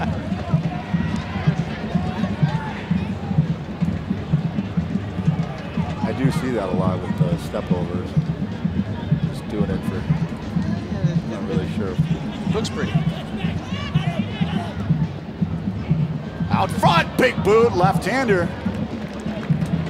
McGrath finally heard from there, but it goes wide. Ian McGrath, their senior midfielder, 5 goals. We approach the end of the first half coming up. This ball gets into Snow, and Snow gets the inline, sees McGrath coming in. Just tries to lay that up to the top of the 18. McGrath connects, but just can't get it on target. And that's what McGrath likes to do. He comes in late. He'll come into positions where the defenders have to look over their shoulders to see where he is, and if they don't, he'll sneak in there and try to get the shot off. But yes, going back to what you said, you've seen quite a few step overs in the game? At the youth level, I have seen that, yes. Start him early. Yep. Vermont. I'm not going to deny it doesn't look good. It looks good. Everyone sees Ronaldo do it. They love it. That's the end of the opening half. No score. A tightly fought opening half. Great saves by that gentleman, Jeremy Pollard. Injury to the opposing netminder and Matthew Keller. Frederick Reimer stepping in. Nicky Jackson looking to add to his 2 goals early on this season. As you look at Shellis Hyneman, let's send it down to Kate Longworth. All right, thank you guys. Well, Coach, first half is in the books. What stands out to you, and what do you want to see more of in the second? You know, I think what they're good at is they have so many players in the center of the field, and that's why we're really playing slower and trying to go out wide. And what we need to do is just create more scoring chances for ourselves. And how about the work of your goalkeeper really keeping you guys in? No, he's been great. You know, he's been great. Quite honestly, it's the best I've seen him look, and I'm really pleased about it. And what about the crowd tonight, your home opener? Excellent, excellent. You know, we've been on the road since August the 12th. We're all pretty tired. And just to get home with this type of support is fantastic. Don't be too tired. You still have the second half. We're looking forward to it. Thank you. Thank you. Bye-bye. All right, let's go back up to you guys. First half in the books for this home opener, and now the Lopes try to make things happen in the second half. Stay with us. Kate will be back with more of our halftime festivities, a visit with the Vice President of Athletics, Mike Vaught, and more. From the campus of Grand Canyon University in Phoenix, Arizona, there is no score between the Lopes and the Purple Aces from Evansville. Keep it right here on Your View, Arizona.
Find your purpose at Grand Canyon University. Private, Christian, affordable. Visit gcu.edu. GCU is on a mission. Our Division I men's basketball team is stacked with talented veterans and international star athletes. See every exciting matchup and experience our rise from college athletes of the dream to champions. Here we come. Our purpose, our season, our time. We are Lopes Rising. Catch all the family-friendly excitement. Limited season tickets available. Get them now to lock them in for generations to come. at lopestickets.com. Don't miss out. Welcome back. First half of the men's soccer team home opener is in the books. We are all tied up 0-0 here at halftime with the Purple Aces from Evansville in town, playing in the state-of-the-art GCU Stadium. Last year, the stadium made its debut. This year, the team is making its run for the first time, trying to get NCAA tournament bound, and that goes across the boards. That's right. GCU campus is really excited about the prospect of being NCAA tournament eligible. This goes especially for every athletic program out there. One of those, the women's volleyball program, playing to prove that coach is wrong. It was their 7th place selection in the WAC preseason rankings. Well, what's in store for this season? Take a look at the women's volleyball team.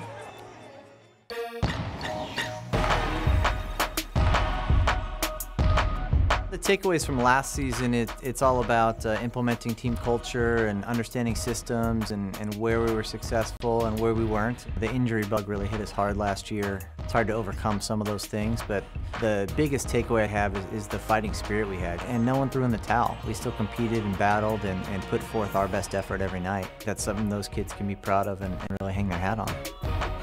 You know, I think our staff is one of the best in the country. We bring forth coaching experience from the Big Ten to the Pac-12 to the WCC. We have experience with the USA Volleyball. Put that whole conglomerate together, it gives us a good base to connect with players and teach players and really bring forth the best out of each student athlete.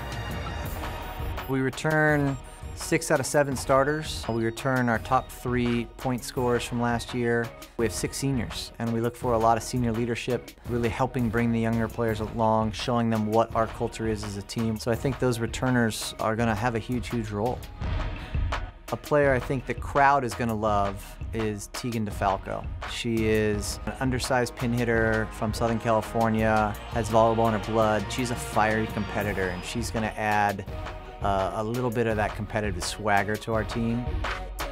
We want to make runs deep into the tournament, and to do that you have to play the best teams in the country. You have to be willing to travel. You have to be willing to put yourself out there a little bit and your program out there. We've definitely done that playing at U of A, you know, a really quality Pac-12 opponent, playing at Syracuse, traveling all the way opening weekend, you know, bringing Gonzaga, a good WCC team here, you know, as well as Fordham and Idaho to our own home tournament.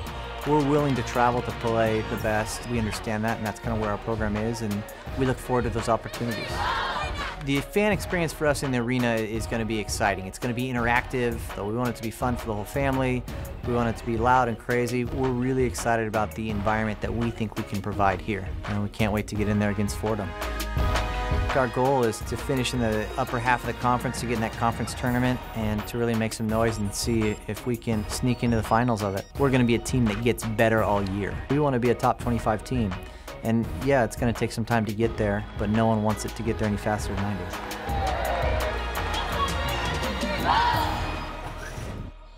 And we'll get a chance to see the women's volleyball team up close tomorrow, and so will you on Your View Channel 4. We'll be broadcasting their match.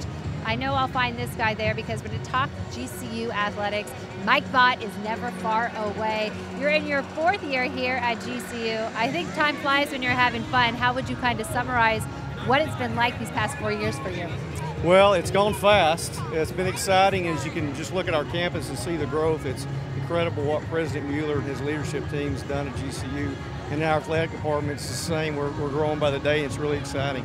And this year, I imagine there's even a different excitement here on campus. Every year we see for that first sporting event a huge turnout by the student population and the Havocs. But now that these teams have the possibility of heading to the NCAA tournament, does it feel a little different? It does, and it's a real excitement for our community. You know, we take pride in representing the city of Phoenix as the only Division I team in the city.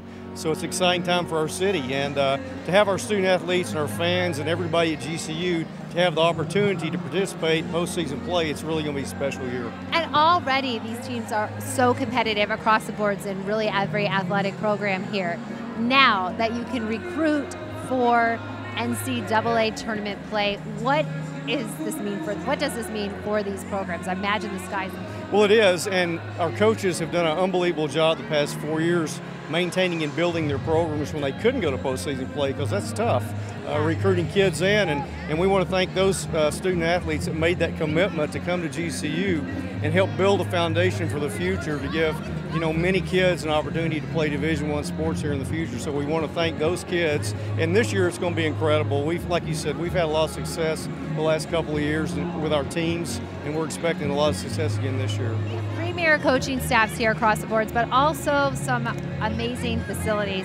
We're talking about the 10 and 2 initiative, where you're going after 10 sports facilities, making them extravagant, and that's all being done in 2 years. Where are you guys at in that process right now? Well, baseball and softball is under construction now. It'll be finished in February. We're completing our Sports Performance Center. It actually opened last Monday, so we're pretty much done at this point. It's all part of the Division I transition. It's all a part of the campus development plan. As you can see, there's dorms going up, there's classroom buildings going up, so it's just a great community feel for all the people here at GCU. I don't know how GCU does it. The city takes years and years and years to build a freeway, but GCU can get a building up in about 15 minutes. Now, speaking of that, the state-of-the-art soccer stadium behind us, we saw its debut last year. What have you seen Coach Hyneman being able to do with this program, and what are you expecting from him this season? Well, he's bringing in some good talent. When you have facilities, when you have a product to sell, his reputation as a coach, and we have a great university to sell in a great city. So he's in a good position to build the program, and it's a process we're going through, but we've played the top 25 teams this year, so we've really stepped the schedule up.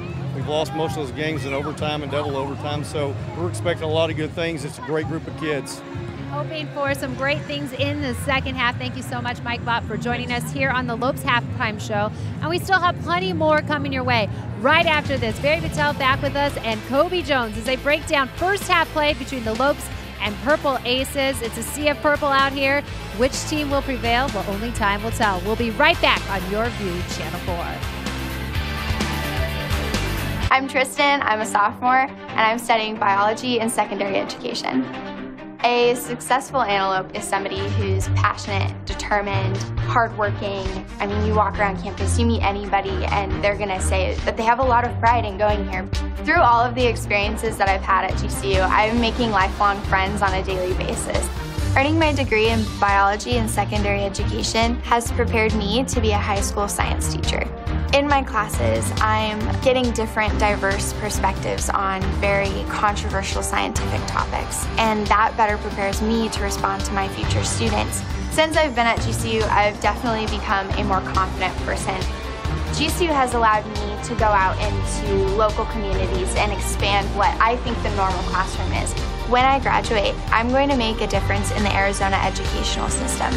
Find your purpose at Grand Canyon University.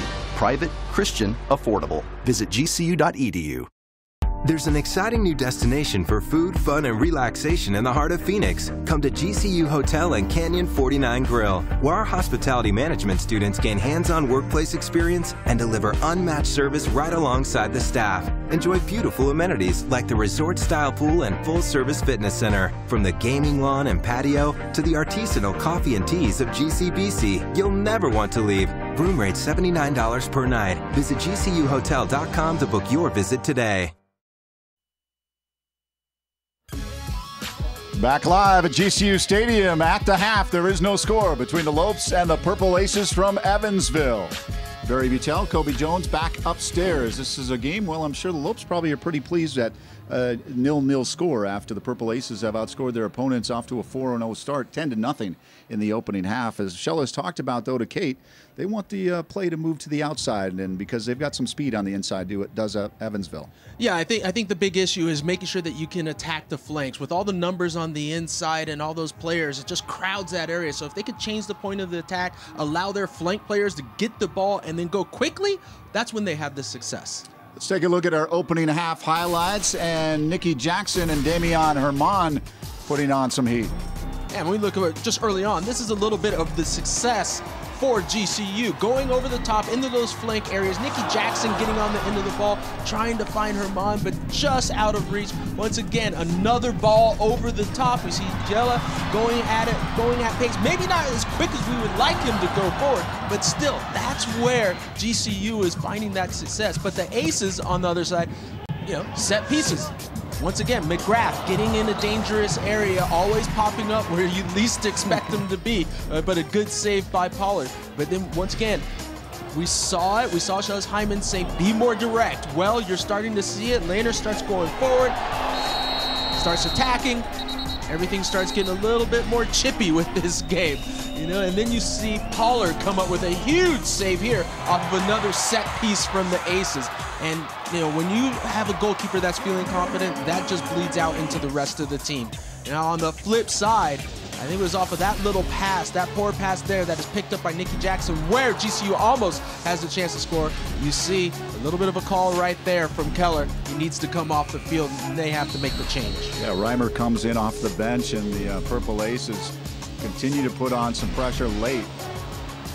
Yeah, and once again, this is what every team, defender, player wants from their goalkeeper, someone to come up with the big save when needed. 7 shots to 2 in favor of Evansville. Those 4 big saves by Pollard. 5 corners for Evansville. 6-2 is the foul margin in favor of the Lopes in that category. Well, it's no score after one half. We'll be back with our second half and much more as we continue right here on Your View, Arizona.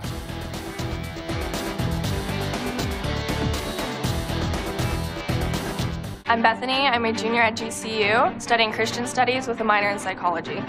Really what made me fall in love with GCU was the ministry aspect that they have here. I love all of the different community service opportunities that there are here. Students are making a huge impact on the Valley just through painting the Valley purple. It really means a lot to people in Phoenix to hear that somebody's from GCU. It almost gives you like credentials because they know that you're a good kid and that you're gonna go far. I have the privilege of bringing 7th and 8th grade students onto campus every week. I get to present to them a college readiness program. It honestly makes a huge difference in so many of their lives. I also am part of a mentorship program, so I am a mentor for a girl here in Phoenix. I get to walk her through life just like people are walking me through life. I definitely think GCU is preparing me for my future and teaching students and being a difference maker in the lives of other people. Find your purpose at Grand Canyon University.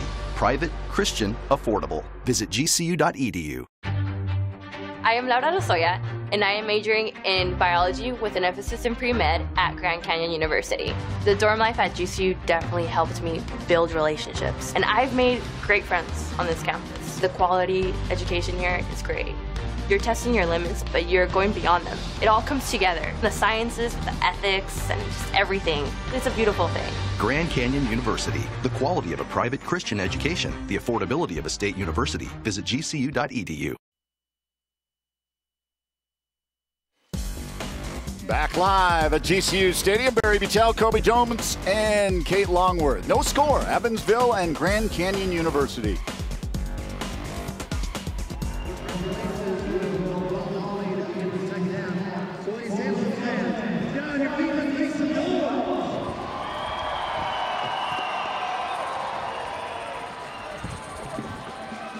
So about ready to get things started.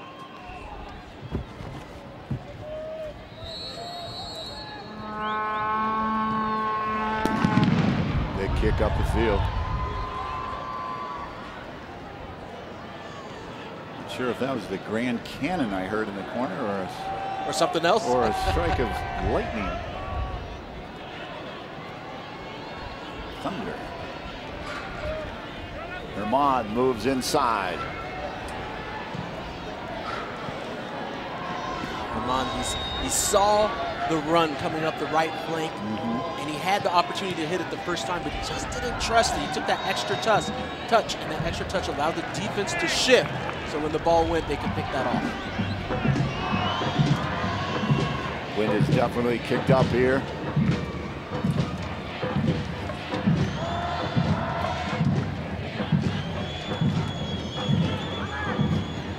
Jackson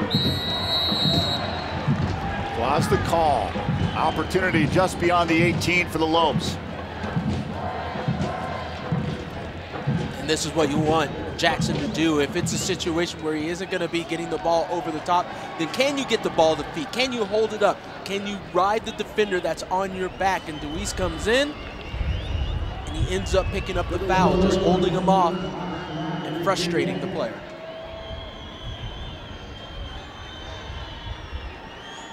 Setting the ball.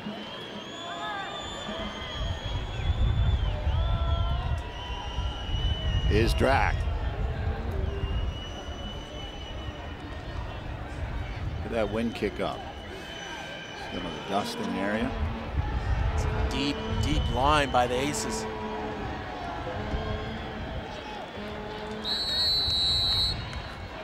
Drack just misses the near side. Looks for that top corner. Jared Martin from the men's basketball team trying to get a leg on that. Drack steps up. He has the players. I'm not sure. Every player that's on the ball has the right to make the decision, but I'm not sure that was the right one. A little bit of deep, little bit of distance. Maybe put that in the box where you got the big guys. Jared Martin, as I mentioned, try to get a leg on that. And the men's basketball squad, the native of Australia.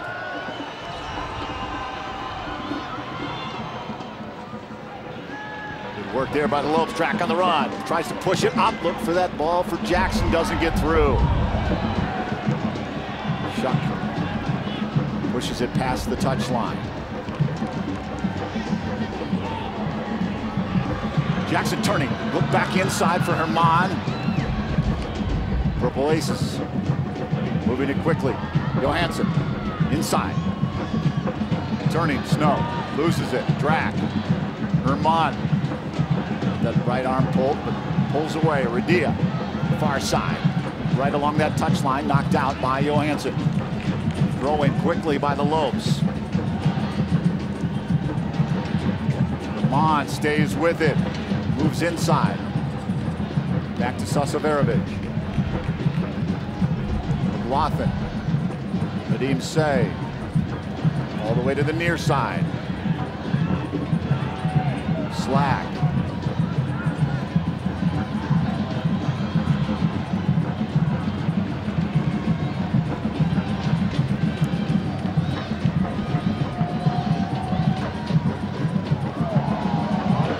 Move off the wing, moving in. Cross, headed out. Goal or a corner kick coming up for the Lopes. I've seen the combination play starting to come to fruition for the Lopes. Once again, the ball goes into Keating. First time ball out wide, and the crosses are starting to come in. A little bit more of an offensive push early on in this second half for the Lopes. Wind at his back for Josh Drack from Chandler, Arizona. In the box, just beyond, headed out! Right at the goal line.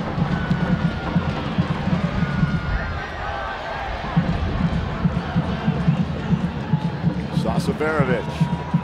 Purple Aces goaltender Reimer got some help. Ooh, look back door there, doesn't find it. Johansson pushed it beyond the goal line by McLaughlin. Goal kick coming up.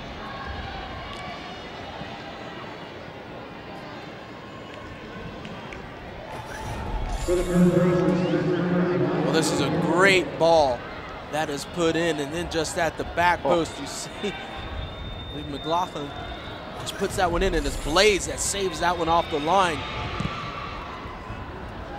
The first corner kick for the Lopes. That goes up high. Punched up. Comes near side.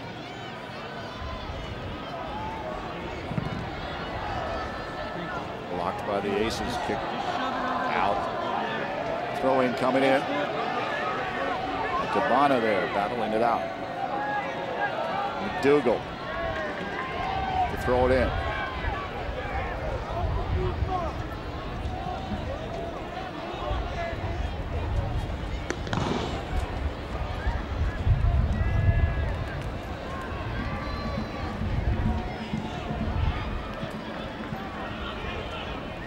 Sasaverovic. McLaughlin. Say. Inching up. Big boot. Cross. Track. his chest. Johansson unable to get it for the Purple Aces. Stepping up is Nikki Jackson to drag. Drag moving in. Cross, centering. Oh, loose ball out in front. Aces cleared out.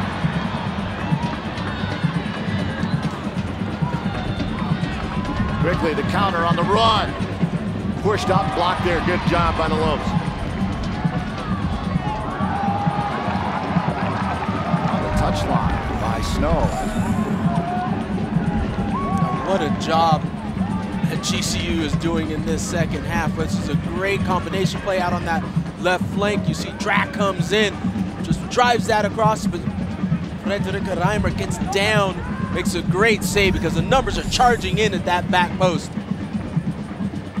GCU looking more and more dangerous as this game goes on. Chipped out, McGrath putting heat on McLaughlin. Throw in by the Purple Aces. Stafford Lacey looking inside. Kick back out. McLaughlin with the slide. Say will step in, take a hard fall. Sliding tackle.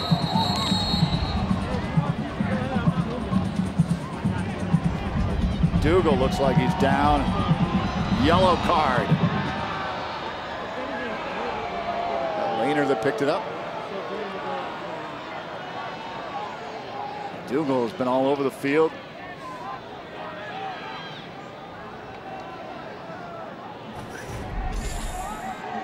Say goes down hard on this. Say goes down, McGrath comes in. Dougal gets tripped up. When you look at the replay, it's not nearly as bad as it looked during the regular run of play, but I think both of those plays equal out. If there's going to be a yellow card there, I think the other one should have been a yellow on Say.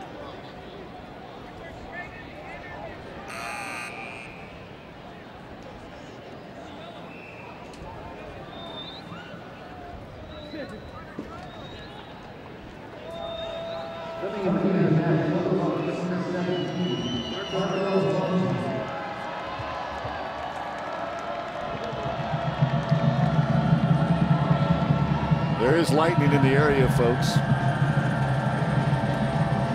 We're going to try to keep it here as long as we can, but obviously for the safety of everyone, the shot into Pollard picks it up. So I was saying, for the safety of everyone, if it gets any closer, we will have to leave our broadcast for the safety of those here on site. Hopefully that storm will stay clear. Push near side. Lopes coming out on fire here in the second half, out shooting the Purple Aces 5-1.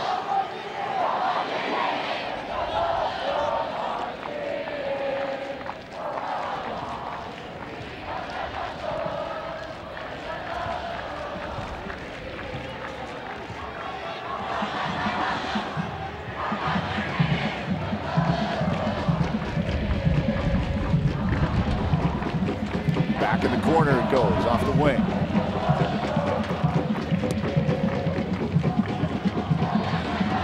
Working through it. Shot far side, Pollard picks it up. In the game, Marco Alfonso from Johannesburg, South Africa for the Lopes on the run, the Pacers. Oh, the Purple Aces though with a shot back in. Somehow that ball didn't get through. Pollard, header, just off the crossbar. Oh, the goalkeeper's best friend. Without a doubt, Pollard is blessing that crossbar right now. This game all of a sudden has just opened up. It's going end to end with opportunities. I think both teams are electing, you know what? We're not going to play it safe. They're each pushing to try to get that first goal. Pushed up. Sliding tackle just inside the box. Hands are up on the Purple Aces bench.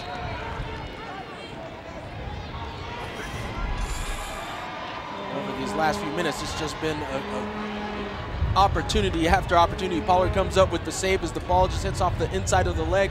Once again, at the back post. Ooh. It looked like Snow was coming in just off of the crossbar. You know, Pollard gets caught wanting on that one and has to be thankful for the crossbar as Adam Snow's header just tips off the underneath side and out. Corner in the box, headed out by the Lopes. Herman's there. Pushes to the outside. Back to Hyneman. Look to go inside. Brought down by Blades. Left arm wrapped around. Alfonso. Hyneman.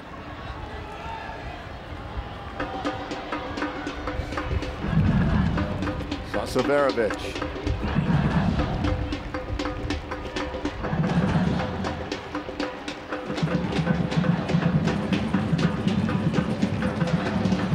Snow with a little bit of room. Pushes to the outside. McGrath back inside, stays there.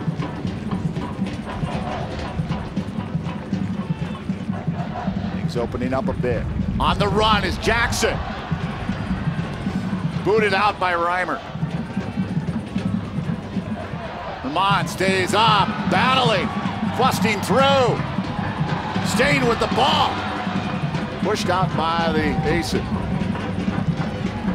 Worked by Hyneman. Well, the game has really kind of lost its rhythm. Now both sides are just going for it and pushing the pace. You can see it's starting to get a little chippy, a little bit of a battle on the inside. Hyneman just going not against 1v1, but 1v2, and still coming up with the better of that battle. Radia gains it. Radia inside. Ooh, the headed out. Back line. Quickly, Alfonso. Sasaverovich has some real estate. Pinching in. On the run. Big boot left to it. Oh, just over the crossbar. He saw that opening and just put it into another gear. Yeah, just a little bit of space. And Sasaverovich, I mean, we'll take a look at it. He elects to go at that space. He sees it, the hole is closing, but he has the pace to get through. And you gotta like that pace and that willingness for the left back to get forward and have a shot. Johansson checks out. Caleb Williams back in for Evansville. Goal kick. Reimer. McGrath headed up. McLaughlin. Waiver back for Evansville. Shuck. McDougal.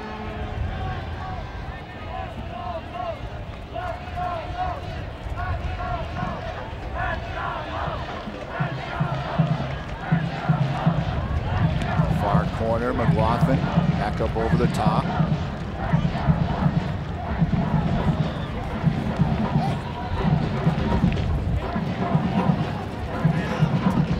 McLaughlin kicks it out. Harassed there by Evans. Quick throw in. Stafford Lacey. Headed out by Slack. Dougal. Far side.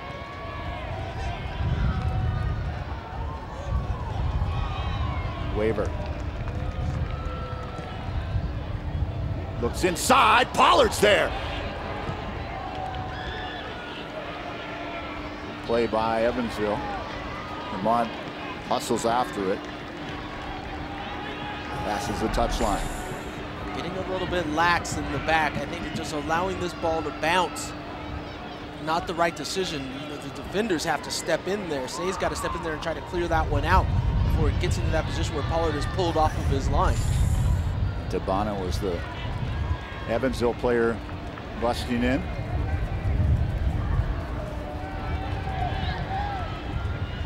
Near side, and Tabana marked there by Slack.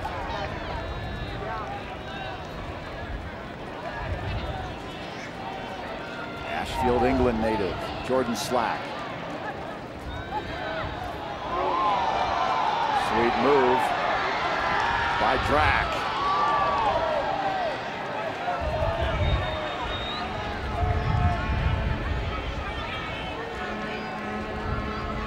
Waiver.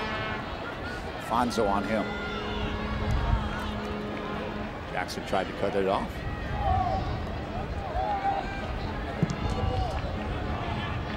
Another long ball. McLaughlin heads it out.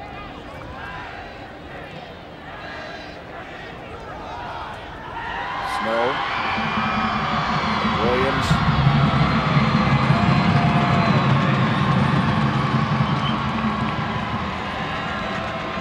Weaver. Evans trying to do their part to rally the Lopes here in this 0-0 game.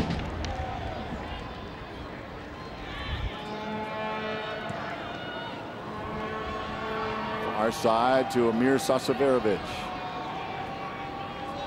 Snow marks him. Fonzo reaching out with that right, giving him a little bit of room. Back to Say. Inside. McLaughlin. Right into your living room. Jordan Slag. All of a sudden, the game's gotten a little bit disjointed ever since that rhythm, the back and forth, and no one really getting control. I'm starting to see Evansville starting to slow it down a little bit and trying to keep possession, trying to probe the back of GCU, trying to see if they can find that little bit of space. Ben Weber in for Evansville coming out. Number 11, Jesse Stafford Lacey. Both teams looking for a spark.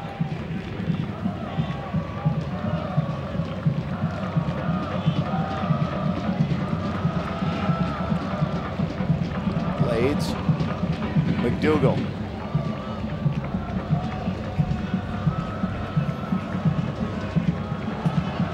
Deweese. Far side to Weaver. Back inside. Looking inside on the run. Pollard is there just in time. And once again, a smart decision by Pollard on this one, coming out early and making sure that he's able to scoop up that ball inside the 18, not even giving an opportunity for the opposing player to get on the end of it.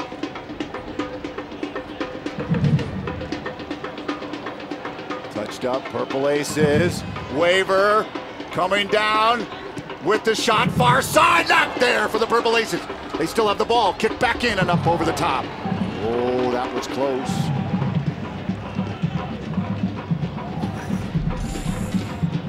Now this is a play where Weaver just gets by McLaughlin. McLaughlin gets beat to that space. Weaver just lays this right inside the 6 across the face of goal. Tavana actually picks up that ball and has a player sitting at the top of the 18 and elects to try to hit it in the goal from an almost impossible angle. Weber unable to extend that leg on the nice cross from Weaver. Back out front, Herman.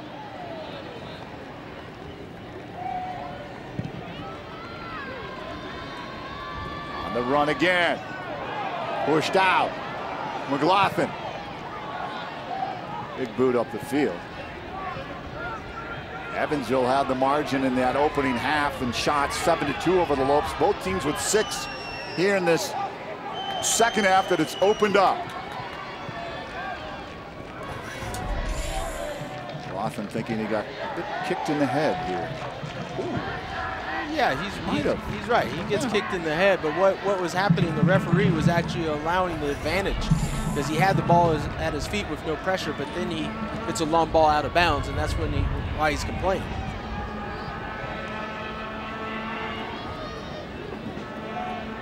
Say. I would say this is the most dangerous time for Say and McLaughlin. This second half, they've been exposed a little bit more. They haven't been quite as in sync together as they were in the first 45 minutes. Sasaverovich out in front. Oh, just up over the top. Jackson busting in. Now there needs to be communication between those two, between Say, McLaughlin, and also between Pollard and the back, because we've seen, just in the last play, Weber kind of sneaking through that middle area. We saw Snow do it a little bit earlier. They have to play more in sync, more in an in-tune line in the back.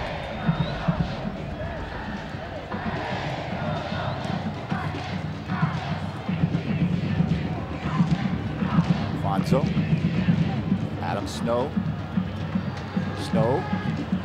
Caught up. Knocked out apparently by Alfonso.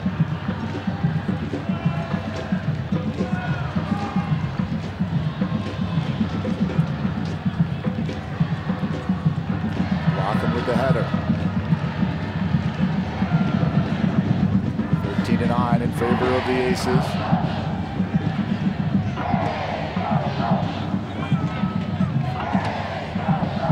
Chip Dobb. Pollard able to gather it in.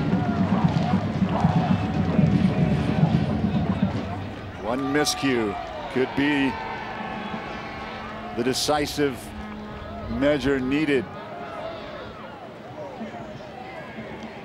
A little bit more pressure on that back line, as Kobe talked about.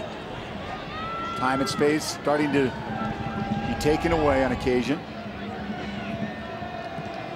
Sasaverovich waiting. Crosses the center line. Gideon looked to try to push it up to Alfonso. Unsuccessful. Back out beyond Radia. McGrath, look out, he's their leading scorer. 5 goals in the first 4 games. Near side, McDougal, inside. Blades pushes to his right, back out front. Waver surveys, leaves it there for Blades. Back out in front. Tabata moves on Radia, tries to move on Slack. Oh, kick into the leg there. Radia is down in pain. Jackson, meanwhile. Radia back up on his feet. Lopes on the run. Big boot! Oh, just wide. On track. This is probably one of the best looks so far from the Lopes. Just a brilliant shot from distance, and it just curves just away from goal. Just bends out. Send it down to Kate Longworth. Well, guys, he had 16 goals. That was 3rd most in the country, and already a couple goals to his name in the first 3 games for the Lopes. We're talking Nikki Jackson, so no surprise we'd find the senior on this list when it comes to the WAC preseason all-WAC team. The senior forward representing the Lopes, along with fellow seniors Giovanni Vasquez and Paul Hoffmeister from Utah Valley. Also making the cut, senior John Wentz from the Air Force and his teammate Austin Dewing.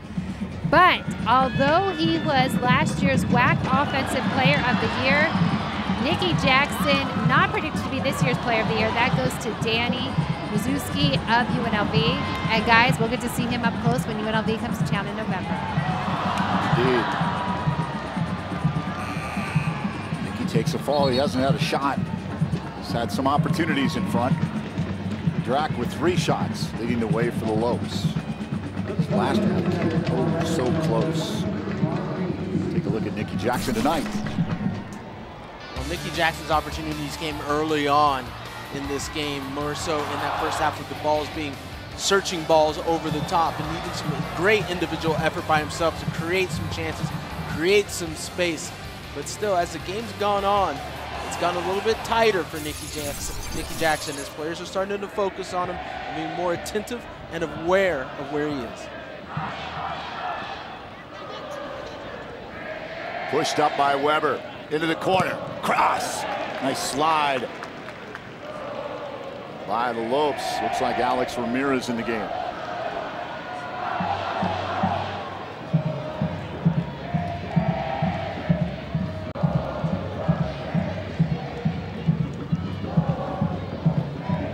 There's from Phoenix, Arizona, Ireland High School.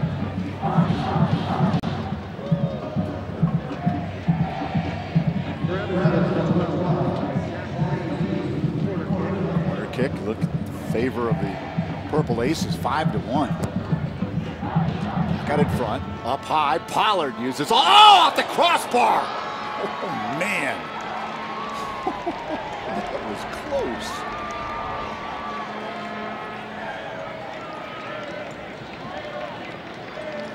You think there's a little bit of nerves here from Pollard. When this ball just gets popped up, it's just one of those plays that a keeper's got to have, and there's just no concentration whatsoever, and that's all luck. Once again for Pollard, it's the crossbar that he's thinking. That's twice tonight.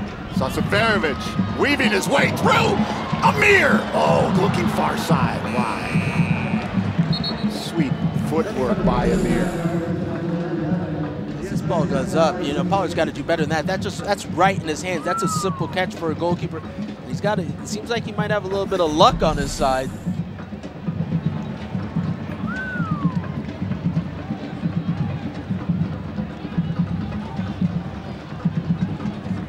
Back and forth it goes. You look at Jesse Stafford-Lacey trying to rally his teammates. Evansville starting a perfect 4-0 on the season. They lost their starting goalkeeper, Matthew Keller, apparent right hip injury. Frederick Reimer coming in off the bench. He'd been out with a hurt elbow.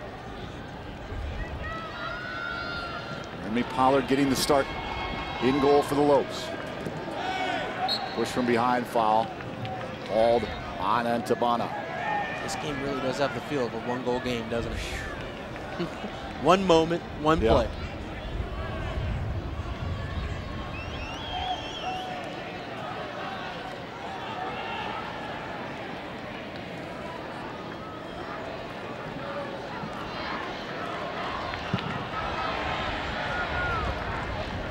Headed up, Keating turns around, picks it up, pushes to Damian Herman. Herman pitching inside, not a lot of room. Back out, Ramirez. Back into the box. Herman with a header, and the save by Reimer.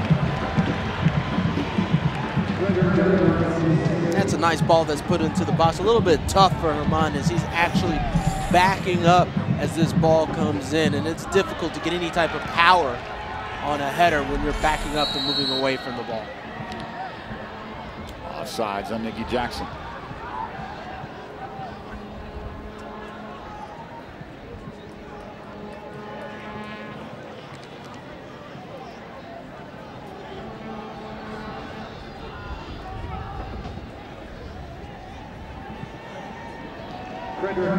Lopes 23-6-3 in their home openers. Looking to add to their win column. Picking up their first win of the season against a very worthy opponent. Ian McGrath, their leading scorer, chips it inside into Bana. Marked by Say. Say will kick it out, and yet another corner kick coming up.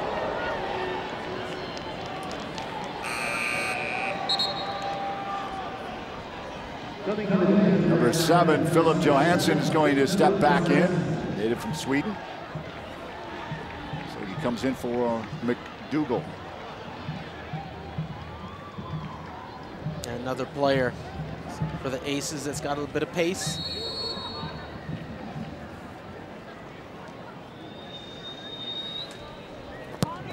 Corner in the box. Headed out! Beautiful save by Pollard. That hit the crossbar after getting his hands on it. Well, absolutely brilliant by Pollard. I'm not sure at this point if the MVP is Pollard or it's the crossbar. This is an excellent header, and Pollard does just enough, gets his body back going across the goal, back the opposite direction to get enough on it to hit it off of the crossbar and out. Chris Shuck with that sweet header and a beautiful save by Pollard. Pulled down there. Be a free kick coming up. Should be a yellow card too. That's a blatant pull and drag. We'll see what the referee comes away with. But looks like he's bringing him over, Deweese. Liking what I'm seeing from Nicky Jackson so far. Whenever he picks up the ball, he's done a good job of rolling, off of the defender. And here's a little bit of that look. He holds up the ball. He's able to turn right off of Deweese, and Deweese has the pull, and Deweese picks up that yellow card. Ramirez to take the kick.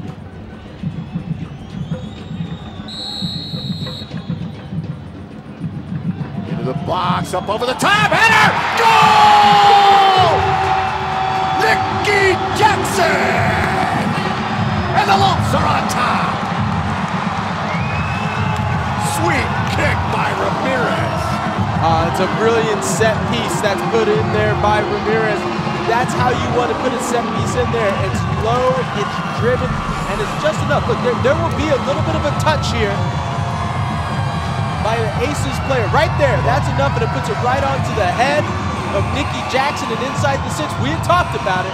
If you give him the ball anywhere inside that area, he finds a way to score, to get the right place at the right time. All he has to do is redirect it into the back of the net, and Reimer has no chance whatsoever.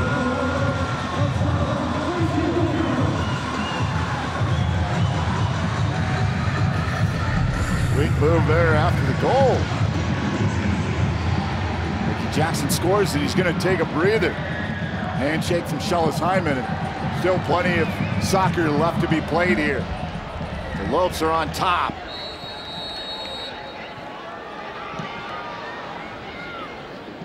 Big push down the field, into the corner it goes. Good work there by the Lopes. Severovich.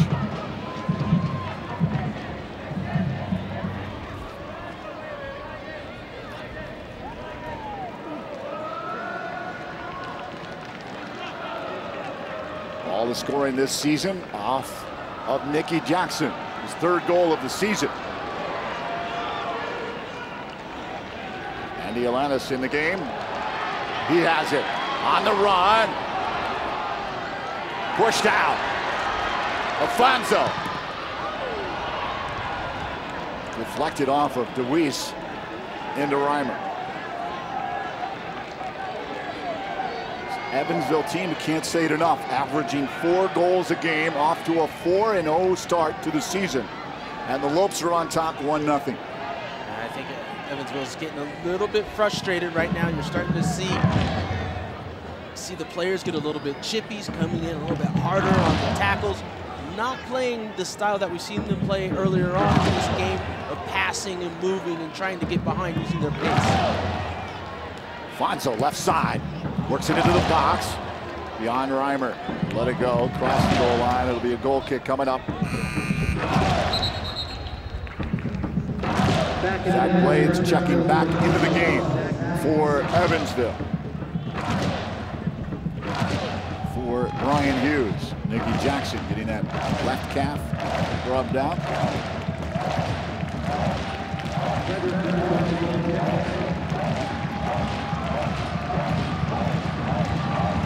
It's out in full force, as they always are. Headed back in. Near side, beyond the touch. Throw in coming up, GCU.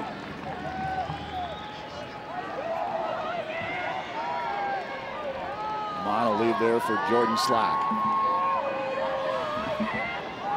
Push from behind. Opportunity here for GCU as Chris Shuck pushes down Alanis.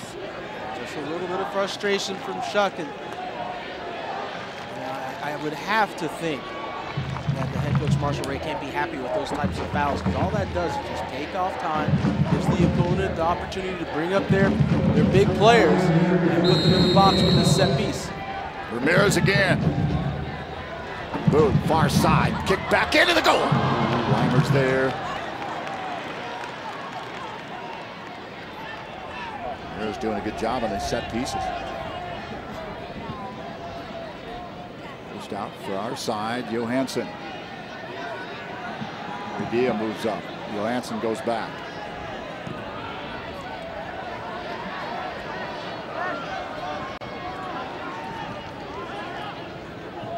Tabana loses it to Ramirez. Severovich sticks out that right leg, pushes it back. Alfonso able to pull it in.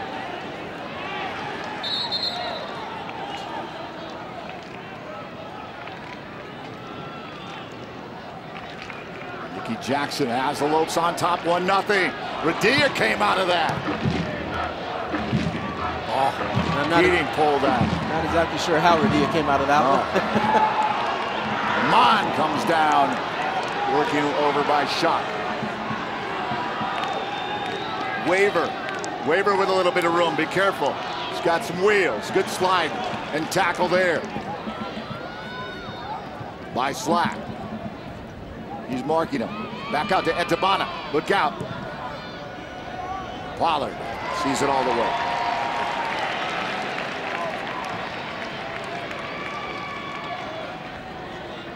Radia. Behind the field, elects to go back to McLaughlin. Say now.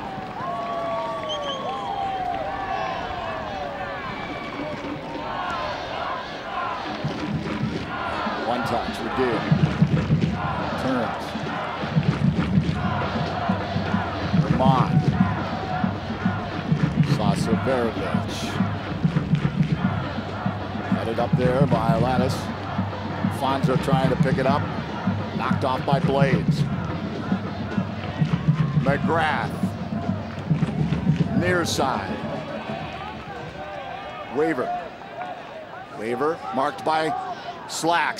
Nice move. Picked his pocket. Yeah, well done defensively by Slack, just electing to let Waver run with his pace, but then once that ball goes by, just using his body to just shove him off a little bit and able to win the ball. McDougal's checking back in for Evansville. Coming into the game, Malik Smith for GCU. Also back in is Josh Drack. Malik Smith from Brampton, Ontario. By Toronto.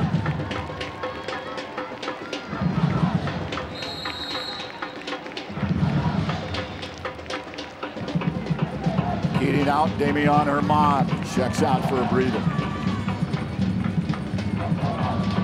Fresh legs for the Lopes.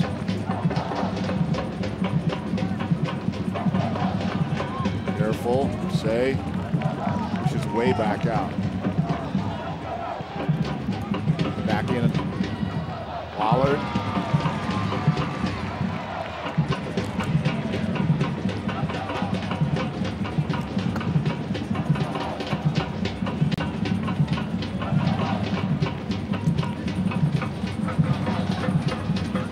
With a towering header.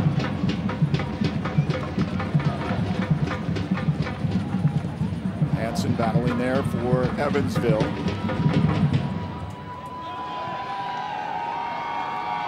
Slacks there, Say. Waver turns. Waver steps up, cleared out. Say blocked it, pushed it out.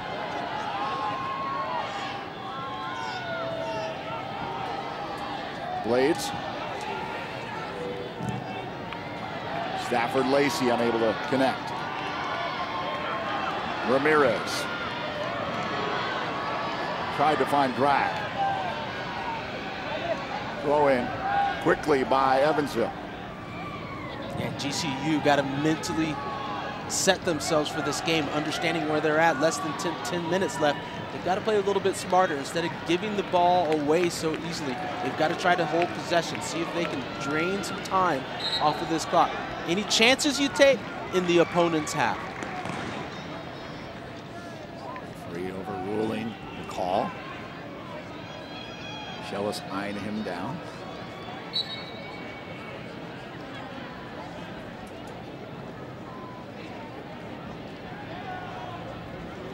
Sasaverovich, header by McDougal. Hansen. Apai.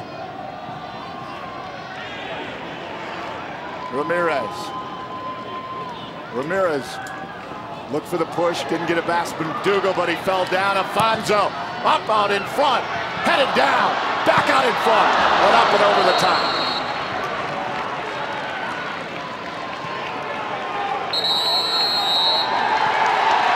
Yellow card to Reimer.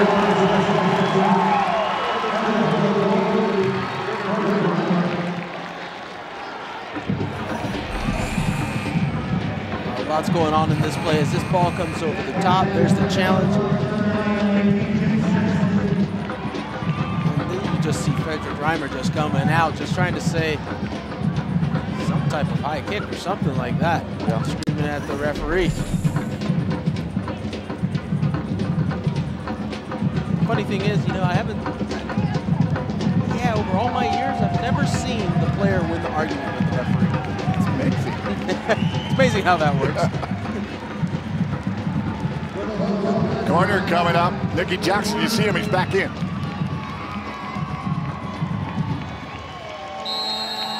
As out. In the box. Headed out by Evansville. Headed back in. Put it in. Way up high.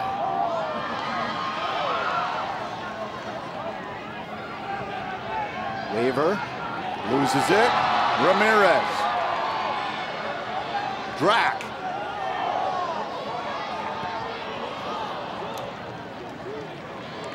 So those are the little moments that I'm talking about. There's no need for Drac to try to do too much. As he sees two players that are on him, it's going to be extremely difficult to get the cross in. He's only got one player in the box marked by 3 defenders.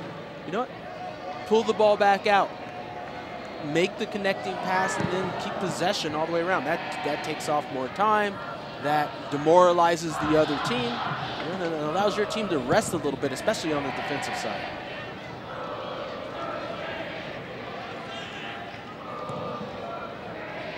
Stafford Lacey back out front. Blades.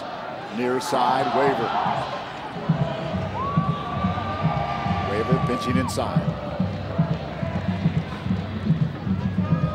Far side over to McDougal. McDougal stopped there by Alfonso. Push it out. Headed out by Say. It'll result in a corner. Stafford Lacey making his way over there for Evansville. They're down 1-0.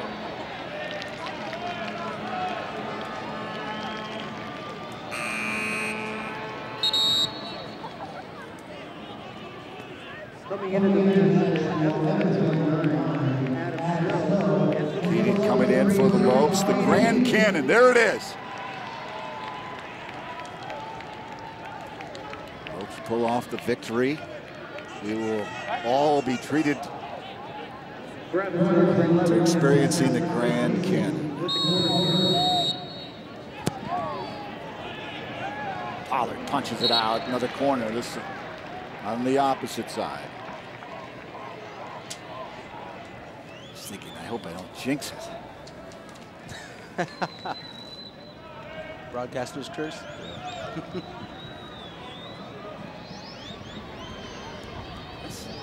They're not messing around when they get a cannon. That looks like that's a big league cannon. I'm not surprised. I would say they're not messing around when they get this stadium. That's true. You're right. I should know better. Good work getting it out by the Lopes. Waver.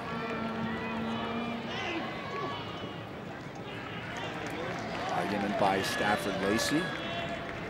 That doesn't work. Throw in coming in for GCU. Sosaverovich.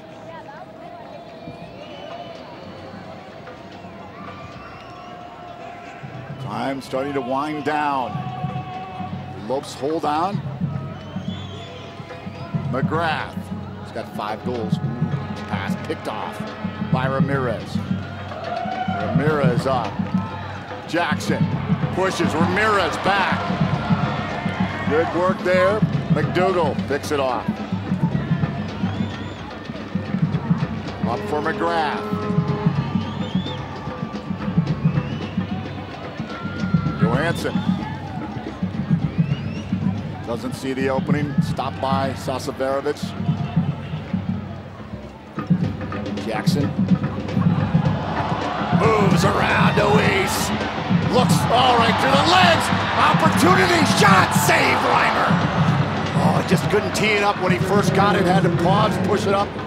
Gave Reimer enough time. Yeah.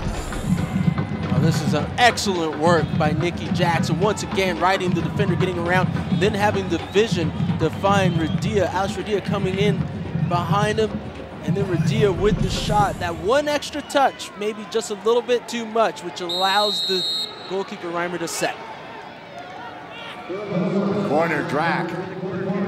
Keating's coming over there.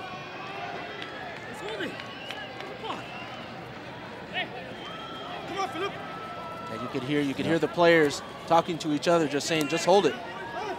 That's what they're going to try to do now, to try to bleed out the clock for these last few minutes.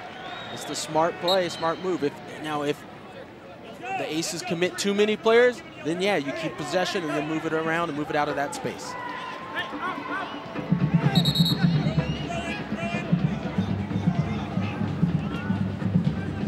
It's a bottom mark by Ramirez. Waver. He's got wheels.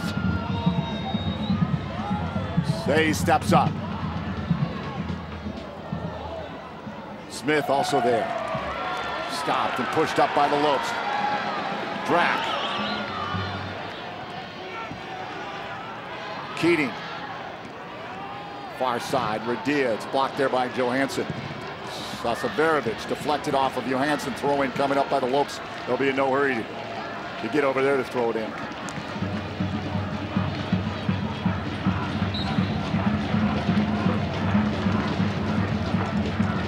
Jackson fought off McDougal.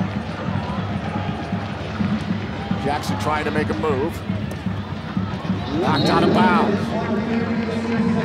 1 minute.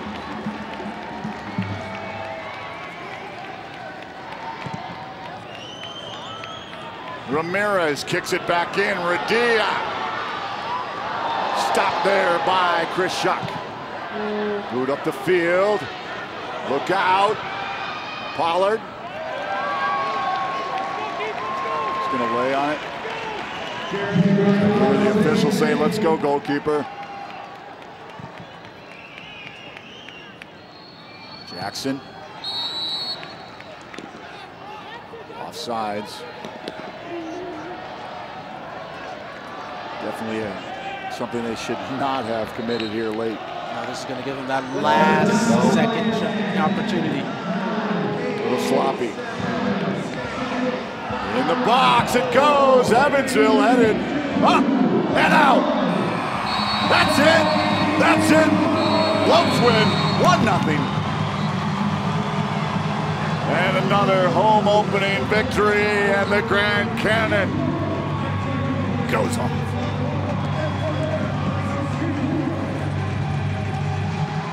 The Havocs out in full force. See the Lopes victorious. Their first victory of the season.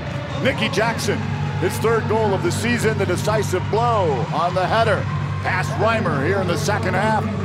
We'll be back to wrap things up from GCU Stadium after GCU is victorious over the Evansville Purple Aces. Keep it right here.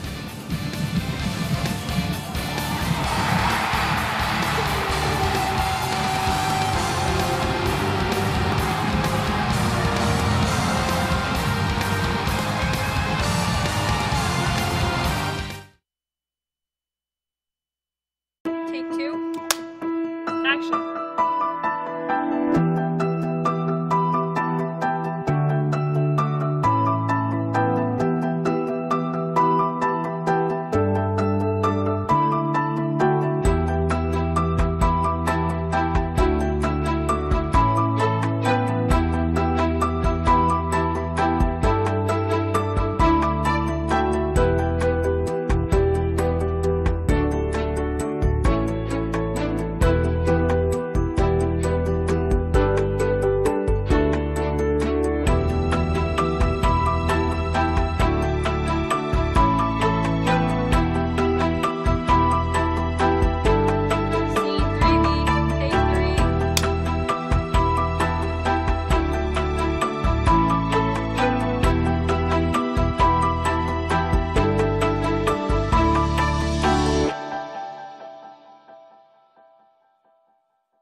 It's time for laughter and for play. Time for celebration and adventure. Summer is the time to share moments and create memories. And when we look back on the life we create, the relationships we've nurtured, and the young ones we've raised. Let this be the time we remember. GCU's online degree program puts you first, so you can make the most of your time. Find your purpose at Grand Canyon University. GCU Stadium, the Lopes victorious. Their first victory of the season in front of their home crowd. 1-0 over the Purple Aces from Evansville, Nicky Jackson.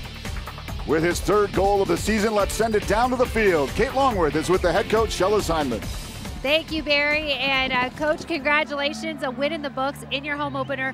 Some great images we just saw as your team ran over there to greet the Havocs. What's it mean for this soccer program? Open up your home opener with a victory in a year that transition play is over. You guys are tournament eligible. Yeah, you know, this is one of our goals is to get ourselves into the tournament at some point in time, and this is a great time. We had a tough schedule. This was a difficult team to play against. They played really hard. I thought our goalkeeper was outstanding, Jeremy. He made some great saves, and then the post was our friend today. And of course, Nicky Jackson always finds a way of scoring a goal. Yeah, speaking of Nicky Jackson, we'll see if that can get him to join us here on cue. Do you see that? Live television. This is how it works. Congratulations, big victory, and you're just picking up where you left last year as the WAC Offensive Player of the Year. 3 goals already under your belt this season. Take me through the goal tonight, finding the back of the net with your head. Oh, well, I know I'm pretty strong in the air, and Alex Ramirez gave me a good cross, and I saw the guy jumped early, so I saw he was going to flick it past his head, and I was just in the right spot, right time, and I put it away, you know? So. That was great. And, Coach, there were a lot of offensive chances tonight for the team. What stands out when you look at your team's play? You know, I just think we're really starting. We played against a lot of good teams, nationally ranked teams on the road, and this is a good team that we were able to beat at home. You know, sometimes when you get a slow start, you end up staying in the slow season. And for us, this was a huge win for us, and I know we got things to work on, and we'll get better. And Nicky, you've already meant so much to this program the past 4 years. For you, in your final season, what's it mean to you, this home opener, to have a crowd like this? You guys go out and get the victory, and oh yeah, you might remember you're tournament eligible this year. What's this mean to you, your senior season? It's always exciting. I mean, it's my senior year, and be able to go to the tournament just gives us that much more motivation. And being out here playing in front of the best fans in the country, I mean, you can't ask for much more. Perfect scene, great weather, like it's amazing. So getting this win is just going to get us in the momentum going into the conference and getting us into the tournament for the first time ever. So I'm excited.